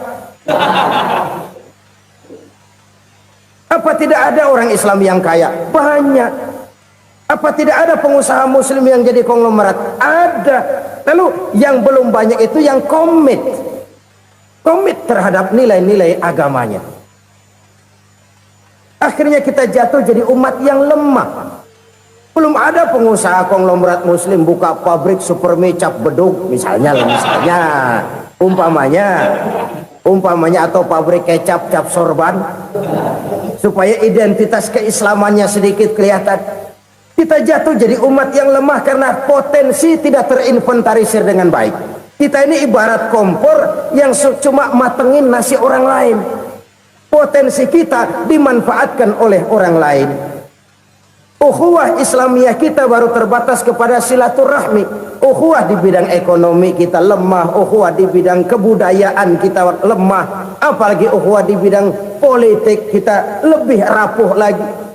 Padahal ukhuwah itu adalah totalitas kehidupan manusia, menyangkut ipoleksos bud, memerlukan nilai-nilai ukhuwah. Jadi oleh karena itu mari kita menyadari di dalam harta kita, walaupun kita yang cari pergi pagi pulang sore peras keringat banting tulang, di sana ada harta anak yatim, di sana ada hak masjid, di sana ada hak pesantren, di sana ada hak jihad. Berbahagialah seseorang apabila dia oleh Allah dijadikan keran. Keran itu menyimpan air, tapi tidak untuk dirinya, tapi disalurkannya kepada mereka yang memang memerlukannya. Saudara-saudara kaum muslimin rahimakumullah, ini yang pertama. Jadi perbendaharaan surga adalah menyembunyikan sedekah. Orang lain nggak tahu, kita pun nggak pernah ngitung-ngitung. Kita anggap lewat begitu saja, padahal itu deposit akhirat. Satu. Yang kedua, perbendaharaan surga itu apa? Wa kitmanul musibah, menyembunyikan kesulitan. Kadang orang takut menghadapi kesulitan, tapi makin kita merenung, hidup ini kan sebenarnya urusan. Takut sama urusan, ya jangan hidup. Tandanya orang hidup itu kalau punya urusan. Urusan merupakan problem sering menimbulkan kesulitan. Kesulitan bukan untuk ditakuti, tapi untuk diatasi dan dicarikan jalan keluarnya. Siapa sih orangnya yang nggak pernah sulit-sulit? Makin tinggi status sosialnya, makin gede urusannya. Makin tinggi kualitas imannya, makin berat tingkat kesulitannya. Cuma memang yang namanya enak itu seperti pelangi. Biang lala itu nggak pernah di atas kepala kita, di atas kepala orang melulu. Lo sih enak lo, kata kita. Dia juga bilang yang enak kan lo. Pelangi itu nggak pernah di atas kepala kita. Kata tukang beca, aduh enak ya naik Mercy.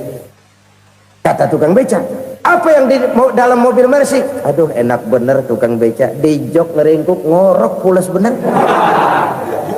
Saya kamar pakai AC sejuk, tempat tidur sutra empuk, alga spring bed, kulak kulik nggak bisa pules kalau belum minum Valium, belum tidur. Enak bener tukang beca, di jok ngorok nggak tahu wetan kulon.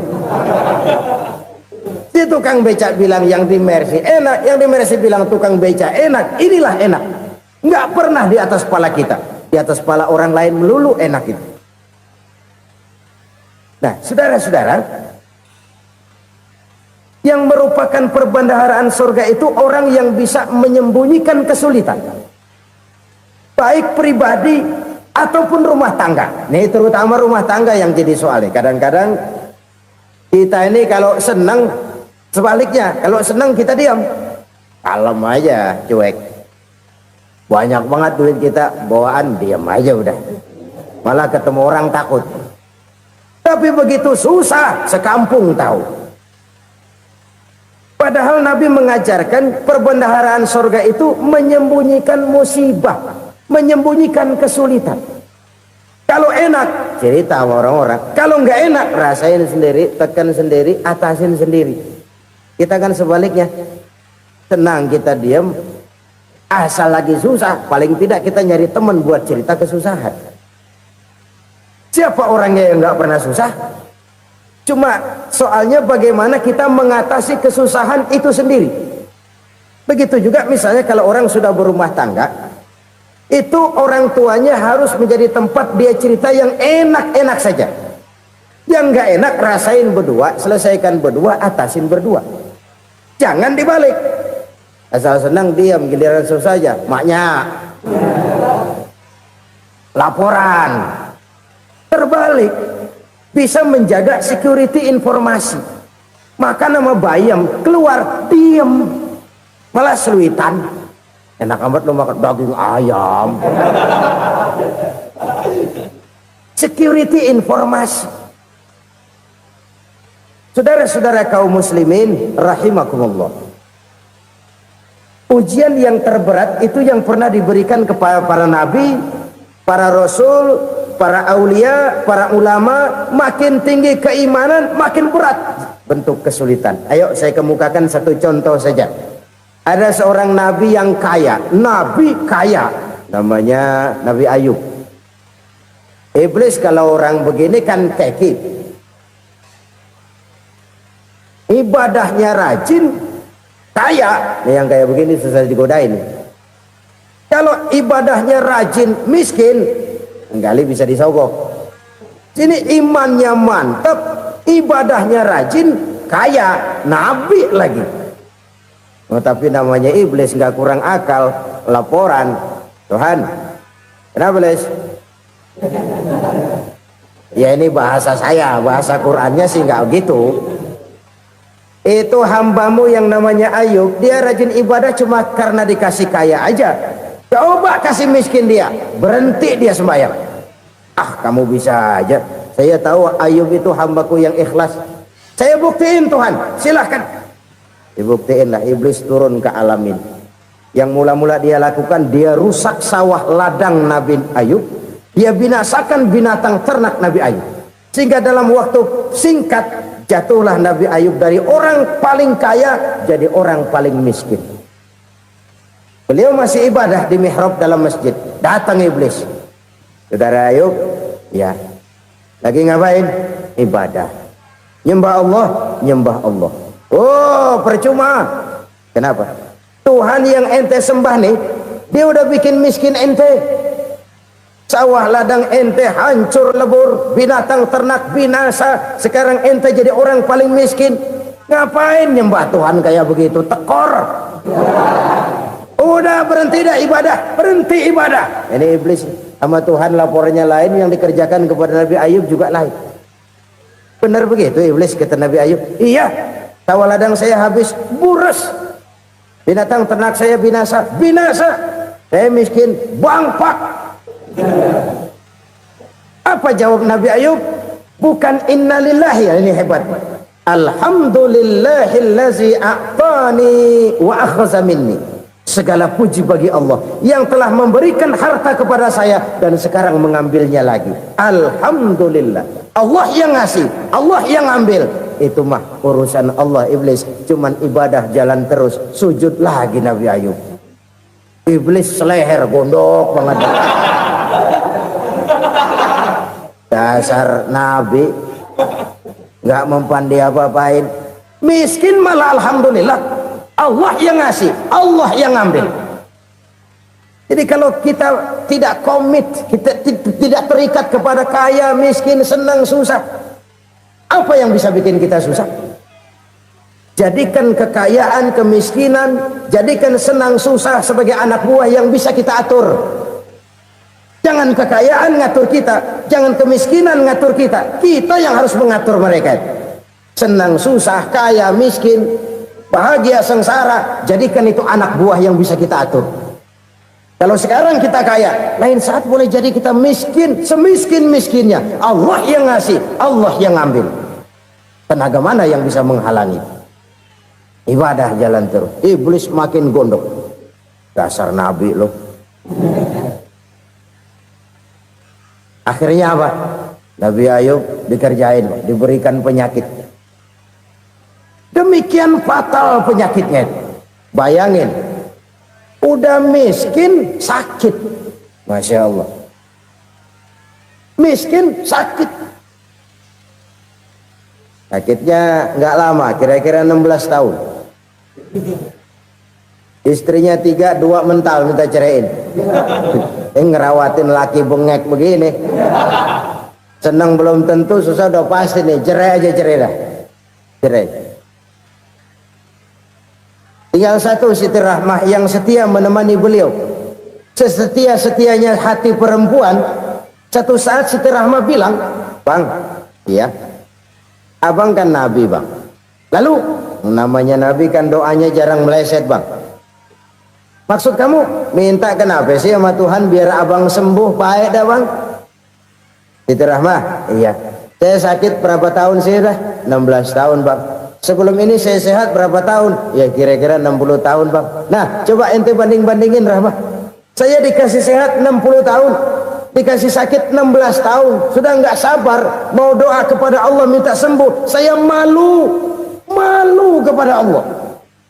diuji dengan yang luar biasa seperti ini, tidak mengganggu stabilitas kehambaannya. Dia tetap menghamba kepada Allah Subhanahu wa ta'ala. Saudara-saudara kaum muslimin rahimakumullah, kunci menghadapi kesulitan itu apa? Allah jelaskan dalam satu ayat, wa basyiris sabirin alladzina iza asabathum musibah qalu inna lillahi wa inna ilaihi raji'un. Gembirakan orang-orang yang sabar. Siapa mereka itu? Yang apabila mendapat musibah mereka kembali kepada keyakinan dasar, segalanya dari Allah dan segalanya akan kembali kepada Allah. Ini konsepsi dasar dari sikap muslim dalam menghadapi berbagai kesulitan. Segalanya dari Allah, segalanya akan kembali kepada Allah. Kalau ini sudah kondisi dasarnya, maka kita akan lapang menghadapi kenyataan bagaimanapun pahitnya. Apakah itu namanya miskin? Apakah itu namanya sakit, bahkan maut sekalipun, segalanya dari Allah, segalanya akan kembali kepada Allah. Ini sikap hidup, bukan sekedar ucapan. Kita kadang-kadang menjadikannya sebagai ucapan, mulutnya sehingga berhenti, innalillahi wa inna ilaihi raji'un, tapi nangisnya terus gerung-gerungan. Bukan itu, ini kesadaran moral. Kalau segalanya dari Allah, segalanya kembali kepada Allah, kan sebenarnya cuma nunggu giliran. Hari ini saya nyembayangin dia, entah hari apa saya disembayangin orang. Hari ini saya antar dia ke kubur, entah hari apa orang nganterin saya ke kubur. Hari ini saya tahlilkan dia, entah nanti kapan orang tahlilkan saya. Segalanya dari Allah, segalanya akan kembali juga kepada Allah. Oleh sebab itu saudara-saudara, kesulitan bukan untuk ditakuti. Kesulitan justru untuk diatasi, dicarikan jalan keluarnya. Dan tidak ada orang yang tidak pernah mendapat kesulitan. Tidak ada. Semakin tinggi status sosial, semakin tinggi kualitas keimanan, semakin besar juga tingkat kesulitan. Hanya saja bagaimana cara kita mengatasinya. Dan Al-Quran menyatakan, inna ma'al usri yusra. Di balik kesulitan itu pasti ada kemudahan. Roda itu berputar. Karena itu Rasulullah sallallahu alaihi wasallam mengingatkan kepada kita, ta'arraf ila Allah fir raha ya'rifka fis syiddah. Ingatlah kepada Allah di waktu kamu senang, supaya Allah ingat kepada kamu di waktu kamu susah. Kalau waktu senang kita ingat kepada Allah, kita susah, Allah tidak akan meninggalkan kita. Tapi kalau waktu senang kita jauh dari Allah, sujud tidak sempat, dengan masjid jauh, ketika senang kita lupakan Allah. Nanti begitu kita susah, Allah lupakan kita, dan itu menyakitkan. Oleh karena itu orang-orang tua kita dulu bilang, kalau lagi sehat ingat-ingat lu bakal sakit nanti. Kalau lagi kaya ingat-ingat satu saat kita bakal jatuh miskin.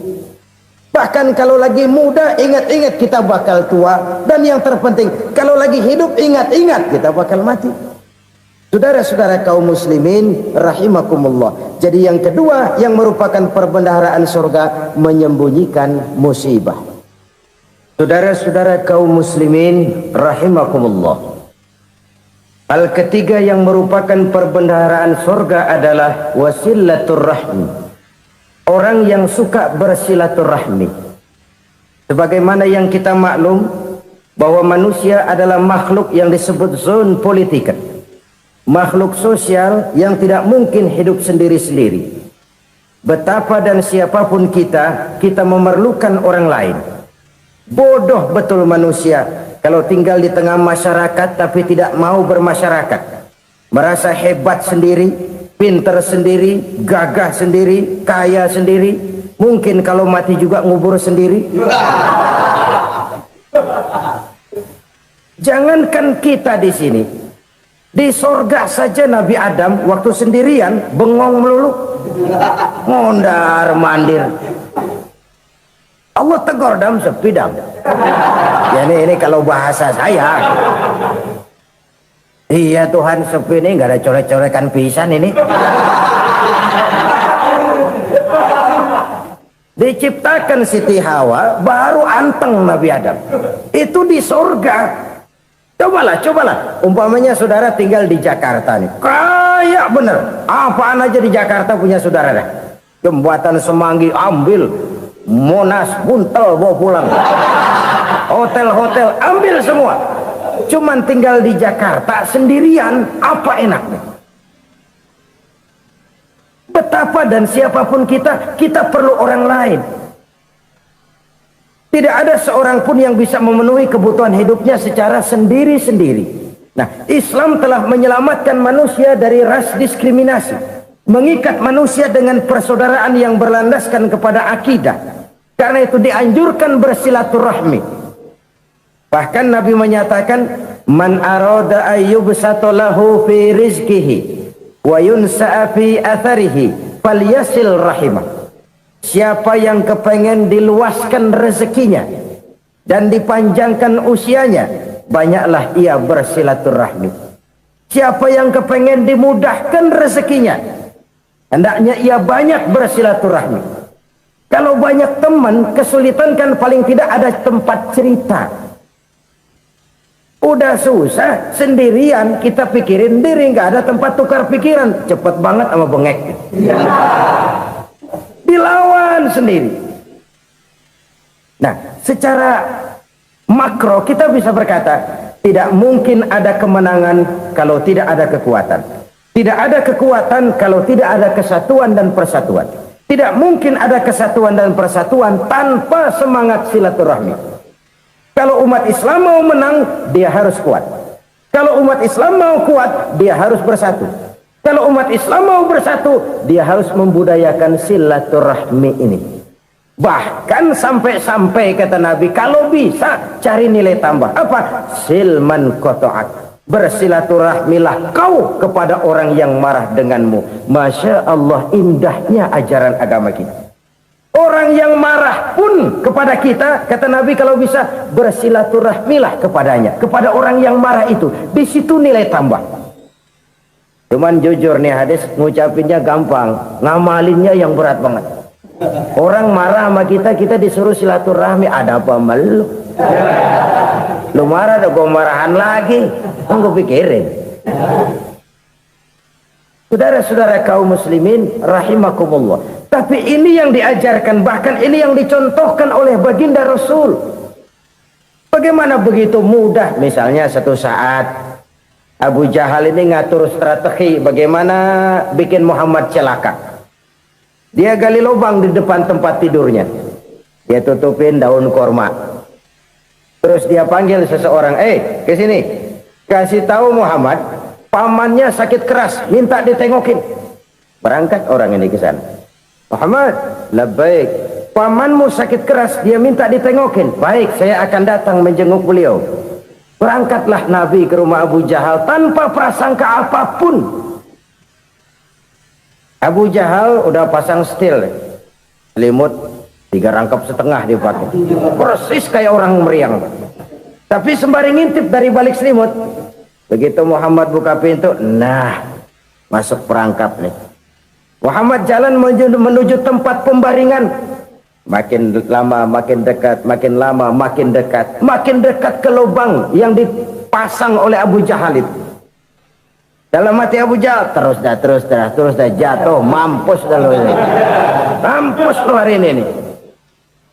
Apa yang terjadi? Malaikat Jibril datang. Muhammad, pamanmu cuma pura-pura sakit. Di depan tempat tidurnya ada lubang perangkap supaya kamu jatuh ke situ. Sudah, kamu pulang. Balik kanan Nabi. Sudah hampir jatuh ke lubang, balik kanan, pulang. Bayangin kecewanya Abu Jahal. Muhammad dikit lagi, Muhammad dikit lagi. Enggak paman, saya pulang aja. Emosi bangun dari tempat tidur, enggak sadar kalau lagi pura-pura sakit. Lompat ngejar Nabi, dia lupa dengan lubang yang dia gali. Pusrak, nyemplung sendiri ke dalam lubang.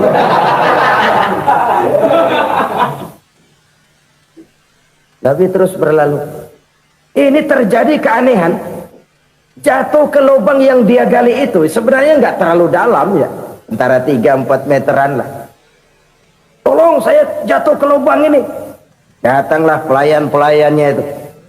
Angkat saya dari sini. Oh, yang ngulurin tambang. Satu gulung belum juga nyampe itu tambah. Kurang beli lagi ke warung. Sambung ulur lagi, nggak juga bisa sampai. Wah, ini kerjaan Muhammad ini. Tolong, siapa salah seorang kamu ke rumah Muhammad, kasih tahu encangnya kecebur. Minta ditolongin. Sampaikan kepada Rasul. Kenapa? Pamanmu jatuh ke lubang, Muhammad minta tolong diangkatin. Tambang udah nyambung-nyambung nggak nyampe juga. Ya, nanti saya datang, saya tolong. Coba. Nyata-nyata orang berniat jahat mau mencelakakan dia. Datang dia menolong. Ini yang disebut air tuba dibalas air susu ya ini. Bukan sebaliknya. Air tuba dibalas air susu. Paman, kecebur ya? Iya Muhammad, tolong ini. Pegang tangan saya. Nabi ulurkan tangannya. Nyampe. Dipegang oleh Abu Jahal. Diangkat ke atas. Sampai atas. Apa kata Abu Jahal? Sihirmu memang hebat Muhammad. Udah ditolongin dikata sihir. Yang enak kita kemplang kan itu orang begitu. Urusan apa? Tapi inilah akhlak. Kalau bisa kamu bersilaturahmilah dengan orang yang marah kepadamu sekalipun. Orang marah kita tetap baik. So, kalau kita berbuat baik sama orang yang memang baik, rasanya sih biasa-biasa aja. Orang baik kita baik lagi. Ya draw aja, belum ada nilai tambah di situ. Baru ada nilai tambah kalau kita bisa berbuat baik kepada orang yang nyakitin kita. Itu namanya kita setingkat di atas dia. Dia sakitin kita, kita berbuat baik sama dia. Dia pelit sama kita, kita baik sama dia. Dia marahin kita, kita deketin dia. Di situ kita punya nilai tambah. Jadi siapa yang ingin diluaskan rezekinya kata Nabi dan dipanjangkan umurnya, hendaklah ia banyak-banyak bersilaturahmi. Sederhana sebenarnya silaturahmi, tapi silaturahmi membangkitkan semangat kesatuan dan persatuan. Kesatuan dan persatuan melahirkan kekuatan. Dalam matematika 1 ditambah 1 pasti 2. Tapi di tengah masyarakat 1 orang takut ditambah 1 orang takut, hasilnya jadi 2 orang setengah berani. Kenapa setengah berani? Karena udah berdua. Tadi pan takut sendirian. Kalau dia kumpul turu-turu takut lah jadi berani. Kita yang lemah, kita yang tidak berdaya, kita yang miskin, kalau mau kompak bersatu, apa yang nggak bisa kita kerjain? Apalagi tinggal di kota besar, pilihan cuma 2. Bertahan atau minggir. Bertahan atau minggir. Untuk bisa bertahan harus mampu bersaing. Untuk mampu bersaing harus punya keahlian. Keahlian harus ditunjang dengan pendidikan, ditambah oleh kekompakan sebagai umat. Udah miskin mencar mulu, orang injek gitu. Orang nggak pandang urusan apa yang malu. Oleh karena itu silaturahmi pada hakikatnya merupakan ruh dari ukhuwah yang diajarkan oleh agama kita. Bagaimana Islam menyelamatkan masyarakat manusia dari ras diskriminasi, mengikat manusia, dan tidak ada persaudaraan yang lebih indah selain persaudaraan yang diikat dengan nilai-nilai akidah. Sepanjang orang di jalan Allah, itulah saudara kita. Keluar dia dari jalan Allah, selesailah persaudaraan sampai di situ. Karena itu, kalau ingin menyimpan sesuatu di surga, banyaklah bersilaturahmi. Datang ke rumah ini, datang ke rumah itu, dan lain sebagainya. Itu simpanan kita di akhirat nanti. Ini yang ketiga. Saudara-saudara, yang keempat, perbendaharaan surga itu apa? Wa qawlu la hawla wa la quwwata illa billah. Ucapan la hawla wa la quwwata illa billah. Ibadah kan ada yang berat, modalnya besar. Bangun masjid berat, modalnya besar. Bangun rumah sakit berat, modalnya besar. Ada ibadah yang berat tapi modalnya ringan. Misalnya puasa. Puasa itu berat, mengendalikan nafsu. Kalau sekedar nggak makan nggak minum sih enteng, mengendalikan nafsu itu jihad terbesar. Tapi kan modalnya ringan, cuma niat saja. Ini ibadah berat, modalnya ringan. Ada ibadah yang ringan, modalnya juga enteng. Seperti termasuk ucapan la haula wa la quwwata illa billah. Tanpa sadar, la haula wa la quwwata illa billah, nyelengin tuh di surga. Nyelengin kita nggak terasa, nyelengin simpenan akhirat. La haula wala quwata illa billah, nyimpan lagi. Kaget, la haula wala quwata illa billah, nyimpan lagi. Banyak simpenan. Walaupun sebenarnya yang dimaksud di sini adalah kesadaran batin bahwa tidak ada daya dan kekuatan kecuali Allah. Itu intinya. Kita memulai pekerjaan disunahkan baca bismillah, kan begitu. Apa itu? Kesadaran moral bahwa ini saya bisa kerjakan. Saya kerjakan ini dengan menyebut nama Allah. Kenapa? Kalau Allah tidak memberikan daya dan kekuatan, mana mampu saya kerjakan ini. Maka saya kerjakan ini dengan menyebut nama Allah. Bismillah. Kesadaran moral. Manusia hanya wajib berusaha, tapi nggak pernah wajib berhasil. Banyak hal-hal yang kalau kita renungkan secara rasio nggak mungkin, tapi jadi kenyataan. La haula wala quwata illa billah. Tidak ada daya dan kekuatan kecuali bagi Allah semata-mata. Kesadaran moral akan kelemahan dan keterbatasan makhluk bernama manusia. Kadang kita kagum dengan otak, tapi kita sering lupa sama yang bikin otak. Padahal bagaimanapun hebatnya otak, yang bikin otak pasti lebih hebat dari otak. Nggak percaya, silahkan otak-otakan. Inilah kecenderungan. Kita kagum dengan pesawat-pesawat mutakhir, bukan main, besi gede banget terbang itu. Alangkah hebatnya. Lalu apa yang bikin otak tidak lebih hebat dari itu semua? Kita puji laut, apa yang bikin laut tidak lebih hebat dari laut itu? La haula wala quwata illa billah. Tidak ada daya dan kekuatan kecuali Allah. Apa yang bisa kita lakukan kalau tidak karena daya dan kemampuan yang diberikan oleh Allah kepada kita? Lahirlah sikap tawadu, rendah hati, tidak melonjak menjadi angkuh dan sombong, sadar akan kelemahan dan keterbatasan diri sebagai makhluk yang diciptakan oleh Allah Subhanahu wa taala. Jadi satu sisi ini ucapan yang berpahala, la haula, jadi wiridan. Pada sisi lain ini kesadaran moral, sikap mental, kesadaran batin bahwa yang punya daya dan kekuatan itu cuma Allah. Kita nggak pantas untuk sombong, sebab sombong itu pakaiannya Allah. Kita nggak sedang pakai pakaian Allah, kegedean. Dan makin kita renungi, makin terbentur. Apa sih yang bisa kita sombongin? Kita mau sombong apa? Kaya? Pintar? Itu kan semua relatif. Di atas langit masih ada langit lagi. Jadi oleh karenanya, marilah kita menyadari. Manusia hanya wajib berusaha, tapi tidak pernah wajib berhasil. Yang berusaha saja tidak wajib berhasil, apalagi yang tidak berusaha. Islam bukan agama orang pemalas yang selesai sholat lalu enggelohom, enggelenggem ayem-ayem. Tapi Islam bukan agama orang sombong yang setelah berusaha lalu tidak memerlukan Allah. Kita bisa saja bikin proyeksi, tahun sekian kita bakal panen besar menurut perhitungan otak. Tapi ada kejadian lain. Apa? Tikus ngambek. Habis itu dimakanin tikus, panen gagal. Proyeksi rasional gagal oleh tikus-tikus yang ngambek itu. Bisa saja terjadi. Tahun depan kita panen besar, urung. Kenapa? Musim panas panjang. Dan sekarang ini koran-koran bikin berita musim mengalami penyelewengan. Bukan cuma manusia yang nyeleweng sekarang. Musim pakai nyeleweng. Mestinya kan musim hujan udah selesai, masih hujan-hujan juga. Musim.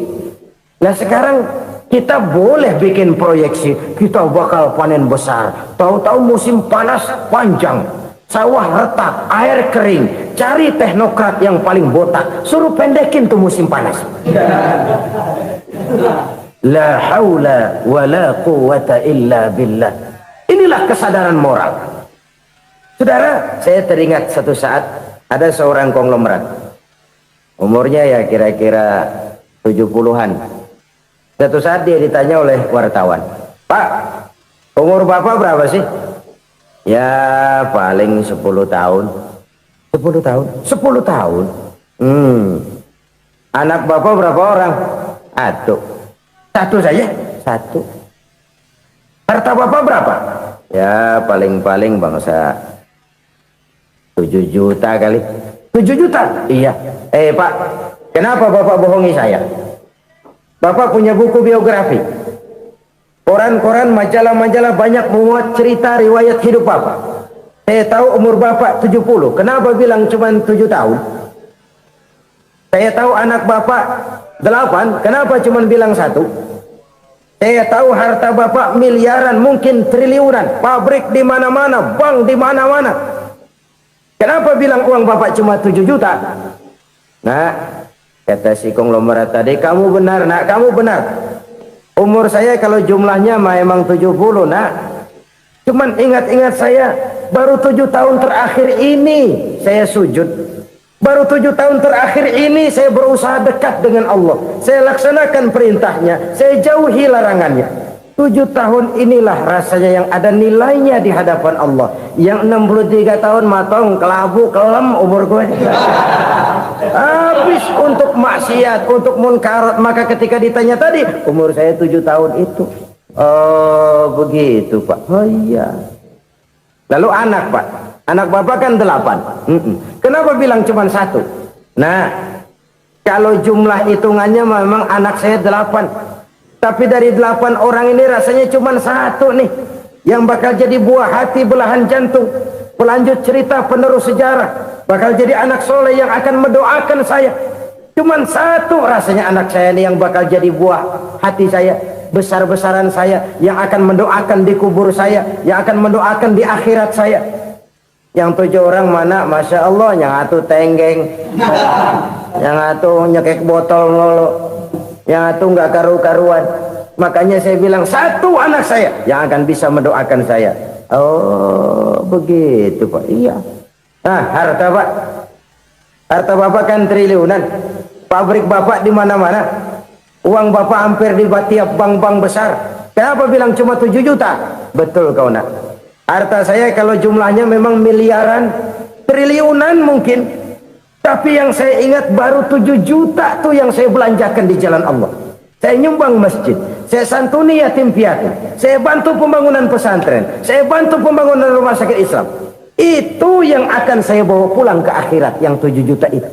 Yang triliunan itu nanti akan diperebutkan oleh anak-anak saya sebagai waris saya. Jadi harta saya 7 juta itu yang bakal nemenin saya di akhirat, yang akan saya bawa pulang jadi teman saya. Saudara-saudara kaum muslimin, jangan-jangan orang tua itu adalah kita-kita ini. Jangan-jangan kita-kita ini adalah orang tua itu. Jangan-jangan itu potret dari diri kita masing-masing. Dari sekian umur yang diberikan Allah, berapa tahun yang ada nilainya di hadapan Allah? Dari sekian anak-anak yang merupakan amanah, berapa yang akan mendoakan kita sebagai orang tuanya menjadi anak soleh? Dari sekian banyak harta yang diberikan Allah, berapa yang akan kita bawa pulang menghadapnya nanti, yang kita belanjakan di jalan Allah? Ini sebuah potret kehidupan. Karena itu kita kembali kepada la haula wa la quwwata illa billah. Kita wajib berusaha, kita wajib berikhtiar. Selebihnya segala daya dan kekuatan hanya milik Allah saja semata-mata. Satu kesadaran batin dari setiap pribadi muslim. Setelah ia berusaha dan berikhtiar, ia menyerahkannya kepada Allah Subhanahu wa ta'ala. Jadi satu sisi ini merupakan wiridan ucapan yang mengandung pahala, pada sisi lain ini merupakan sikap batin dari seorang muslim di dalam ia menghadapi realitas kehidupan ini. Saudara-saudara kaum muslimin rahimakumullah, kalau ini kita jadikan satu basis kehidupan, maka ini akan menyelamatkan manusia dari kemungkinan tergelincir menjadi orang yang lupa diri dan lupa darat. Sebab itu Imamul Ghazali berpesan, jadidis safinah fa innal bahra amiq wa khuziz zad fa inna safara ba'id wa khaffifil hamla fa innal hamla sadid. Perbarui selalu kapalmu karena lautan sangat dalam. Bawa bekal yang banyak karena perjalanan ini sangat jauh. Ringankan beban karena kebanyakan beban akan menyakitkan. Alangkah indah kalimat ini Alangkah dalam makna yang terkandung di sana. Perbarui selalu kapalmu karena lautan sangat dalam. Apa artinya ini? Jaga mentalmu baik-baik. Pelihara imanmu baik-baik karena hidup penuh cobaan seperti lautan. Kita kalau berlayar di lautan kan kadang-kadang tenang, angin bertiup sepoi-sepoi basah. Jika malam datang bintang gemintang bertabur menghias cakrawala, rembulan memantulkan sinarnya dengan indah. Dalam keadaan begitu berlayar enak, tapi lain saat ombak menggunung, halilintar menyambar, angin topan bertiup. Berapa banyak sudah saudara-saudara kita yang tenggelam di lautan dunia tanpa sadar bahwa dia belum sampai kepada pantai yang akan dituju. Berapa banyak sudah saudara-saudara kita yang tenggelam di lautan dunia ini tanpa sempat bangkit lagi. Dia menyangka sudah sampai kepada tujuannya. Hati-hati kapal jangan sampai bocor karena lautan sangat dalam. Iman ini jaga baik-baik karena hidup penuh dengan ujian. Wa khuzizat fa inna safar ba'id. Bawa bekal yang banyak karena perjalanan sangat jauh. Saudara mau ke Bandung, bawa duit. Saudara mau ke Surabaya, banyakan lagi duitnya. Saudara mau ke Mekah, gepokan, iketan tuh duit, nggak lembaran lagi. Makin jauh perjalanan, makin banyak bekal yang harus kita bawa. Kalau saudara dari Jakarta mau ke Surabaya, kagak bawa duit berangkat juga, itu sih bukan berani namanya, nekat. Sampai Surabaya belum tentu, sengsara di jalan udah pasti. Kenapa? Nggak bawa bekal berangkat. Sama juga kita nih, misalnya belum sempat sembahyang, mati. Waduh, berani banget orang. Belum punya bekal, mati. Sengsara di jalan. Atau bekal tidak cukup. Dari Jakarta saudara mau ke Surabaya, bawa duit 500 perak. Paling jauh Cikampek nyampenya itu. Paling jauh itu. Antara jauhnya perjalanan dengan bekal yang saudara bawa tidak seimbang. Hidup ini perjalanan panjang. A walking tour. Dimulai dari alam arwah. Sebelum jasad diciptakan, roh diciptakan lebih dulu. Dari situ pindah ke alam rahim. Dari alam rahim pindah ke alam dunia. Dari alam dunia pindah ke alam barzah. Baru menuju akhirat. Satu perjalanan panjang. Kalau bekal tidak bawa, sengsara di jalan.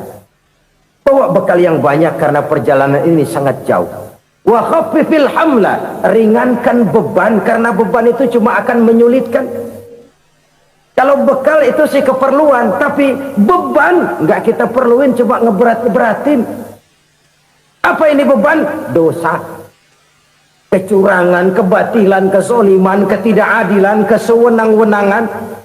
Itu akan jadi beban kita di akhirat. Alangkah celakanya, perjalanan panjang, bekal tidak bawa, beban kelewat banyak, alamat sengsara di jalan. Pahala tidak ada, dosa berlipat ganda. Na'udzubillah, summa na'udzubillah. Kalau kita rangkum nasihat Al-Ghazali dengan kisah si konglomerat tadi, kita akan mengambil kesimpulan. Pertama, bekal terbaik dalam menghadapi gejolak kehidupan ini tidak lain adalah iman. Yang kedua, pahala dan dosa. Dua hal kontroversial.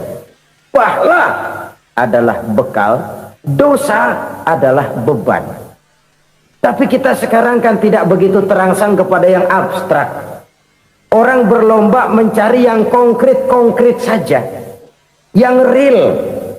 Kalau memang dosa, benjol dong, kira-kira begitu. Kira-kira begitu. Persis orang Yahudi dulu. Orang Yahudi itu kan pernah minta kepada Nabi Musa, Ya Musa, lan nu'mina laka hatta narallaha jahrah. Musa, kami nggak bakal mau beriman kepada Allah kalau belum kami lihat Allah ada nongkrong di depan kami. Kalau memang Tuhan ada, taruh dong di depan kami. Mau yang konkret-konkret saja. Kalau memang dosa, benjol dong. Kalau memang pahala, berasa dong. Orang terangsang kepada yang real, yang konkret-konkret saja. Karena itu, untuk mengejar dosa, orang mau bayar. Tapi untuk mengejar pahala, walaupun tidak bayar, orang segan. Ini yang dikatakan oleh Nabi, kamu mengharapkan ke surga tapi kamu berat melaksanakan sesuatu yang bisa membawa kamu ke surga. Kamu ingin jauh dari neraka tapi tiap saat kamu lakukan perbuatan-perbuatan yang justru menjerumuskan kamu ke neraka. Idda'aitum an-najata minan nar wa ramaitum fiha anfusakum. Kamu ingin selamat dari neraka tapi kamu lemparkan diri kamu ke neraka. Kamu ingin masuk surga tapi berat sekali kamu melakukan perbuatan-perbuatan yang bisa menyampaikan kamu di surga. Saudara-saudara kaum muslimin rahimakumullah. Jadi hal keempat yang merupakan perbendaharaan surga adalah la haula wa la quwata illa billah. Satu sisi ini merupakan ucapan yang memperberat timbangan akhirat. Pada sisi lain ini merupakan sikap hidup seorang muslim. Kesadaran batin yang sangat dalam bahwa tidak ada daya dan kekuatan kecuali Allah. Dan itu kita simbolkan pada saat memulai pekerjaan dengan Bismillah, dengan menyebut nama Allah. Satu kesadaran moral, saya hanya bisa melakukan ini karena diberikan daya dan kekuatan oleh Allah. Lahirlah sikap tawadu, rendah hati, tidak melonjak menjadi angkuh dan sombong. Saudara-saudara, sampai sini dulu jumpa kita kali ini. Semoga 4 perbendaharaan surga ini dapat kita lakukan, yang kelak akan merupakan bekal kita di kemudian hari nanti.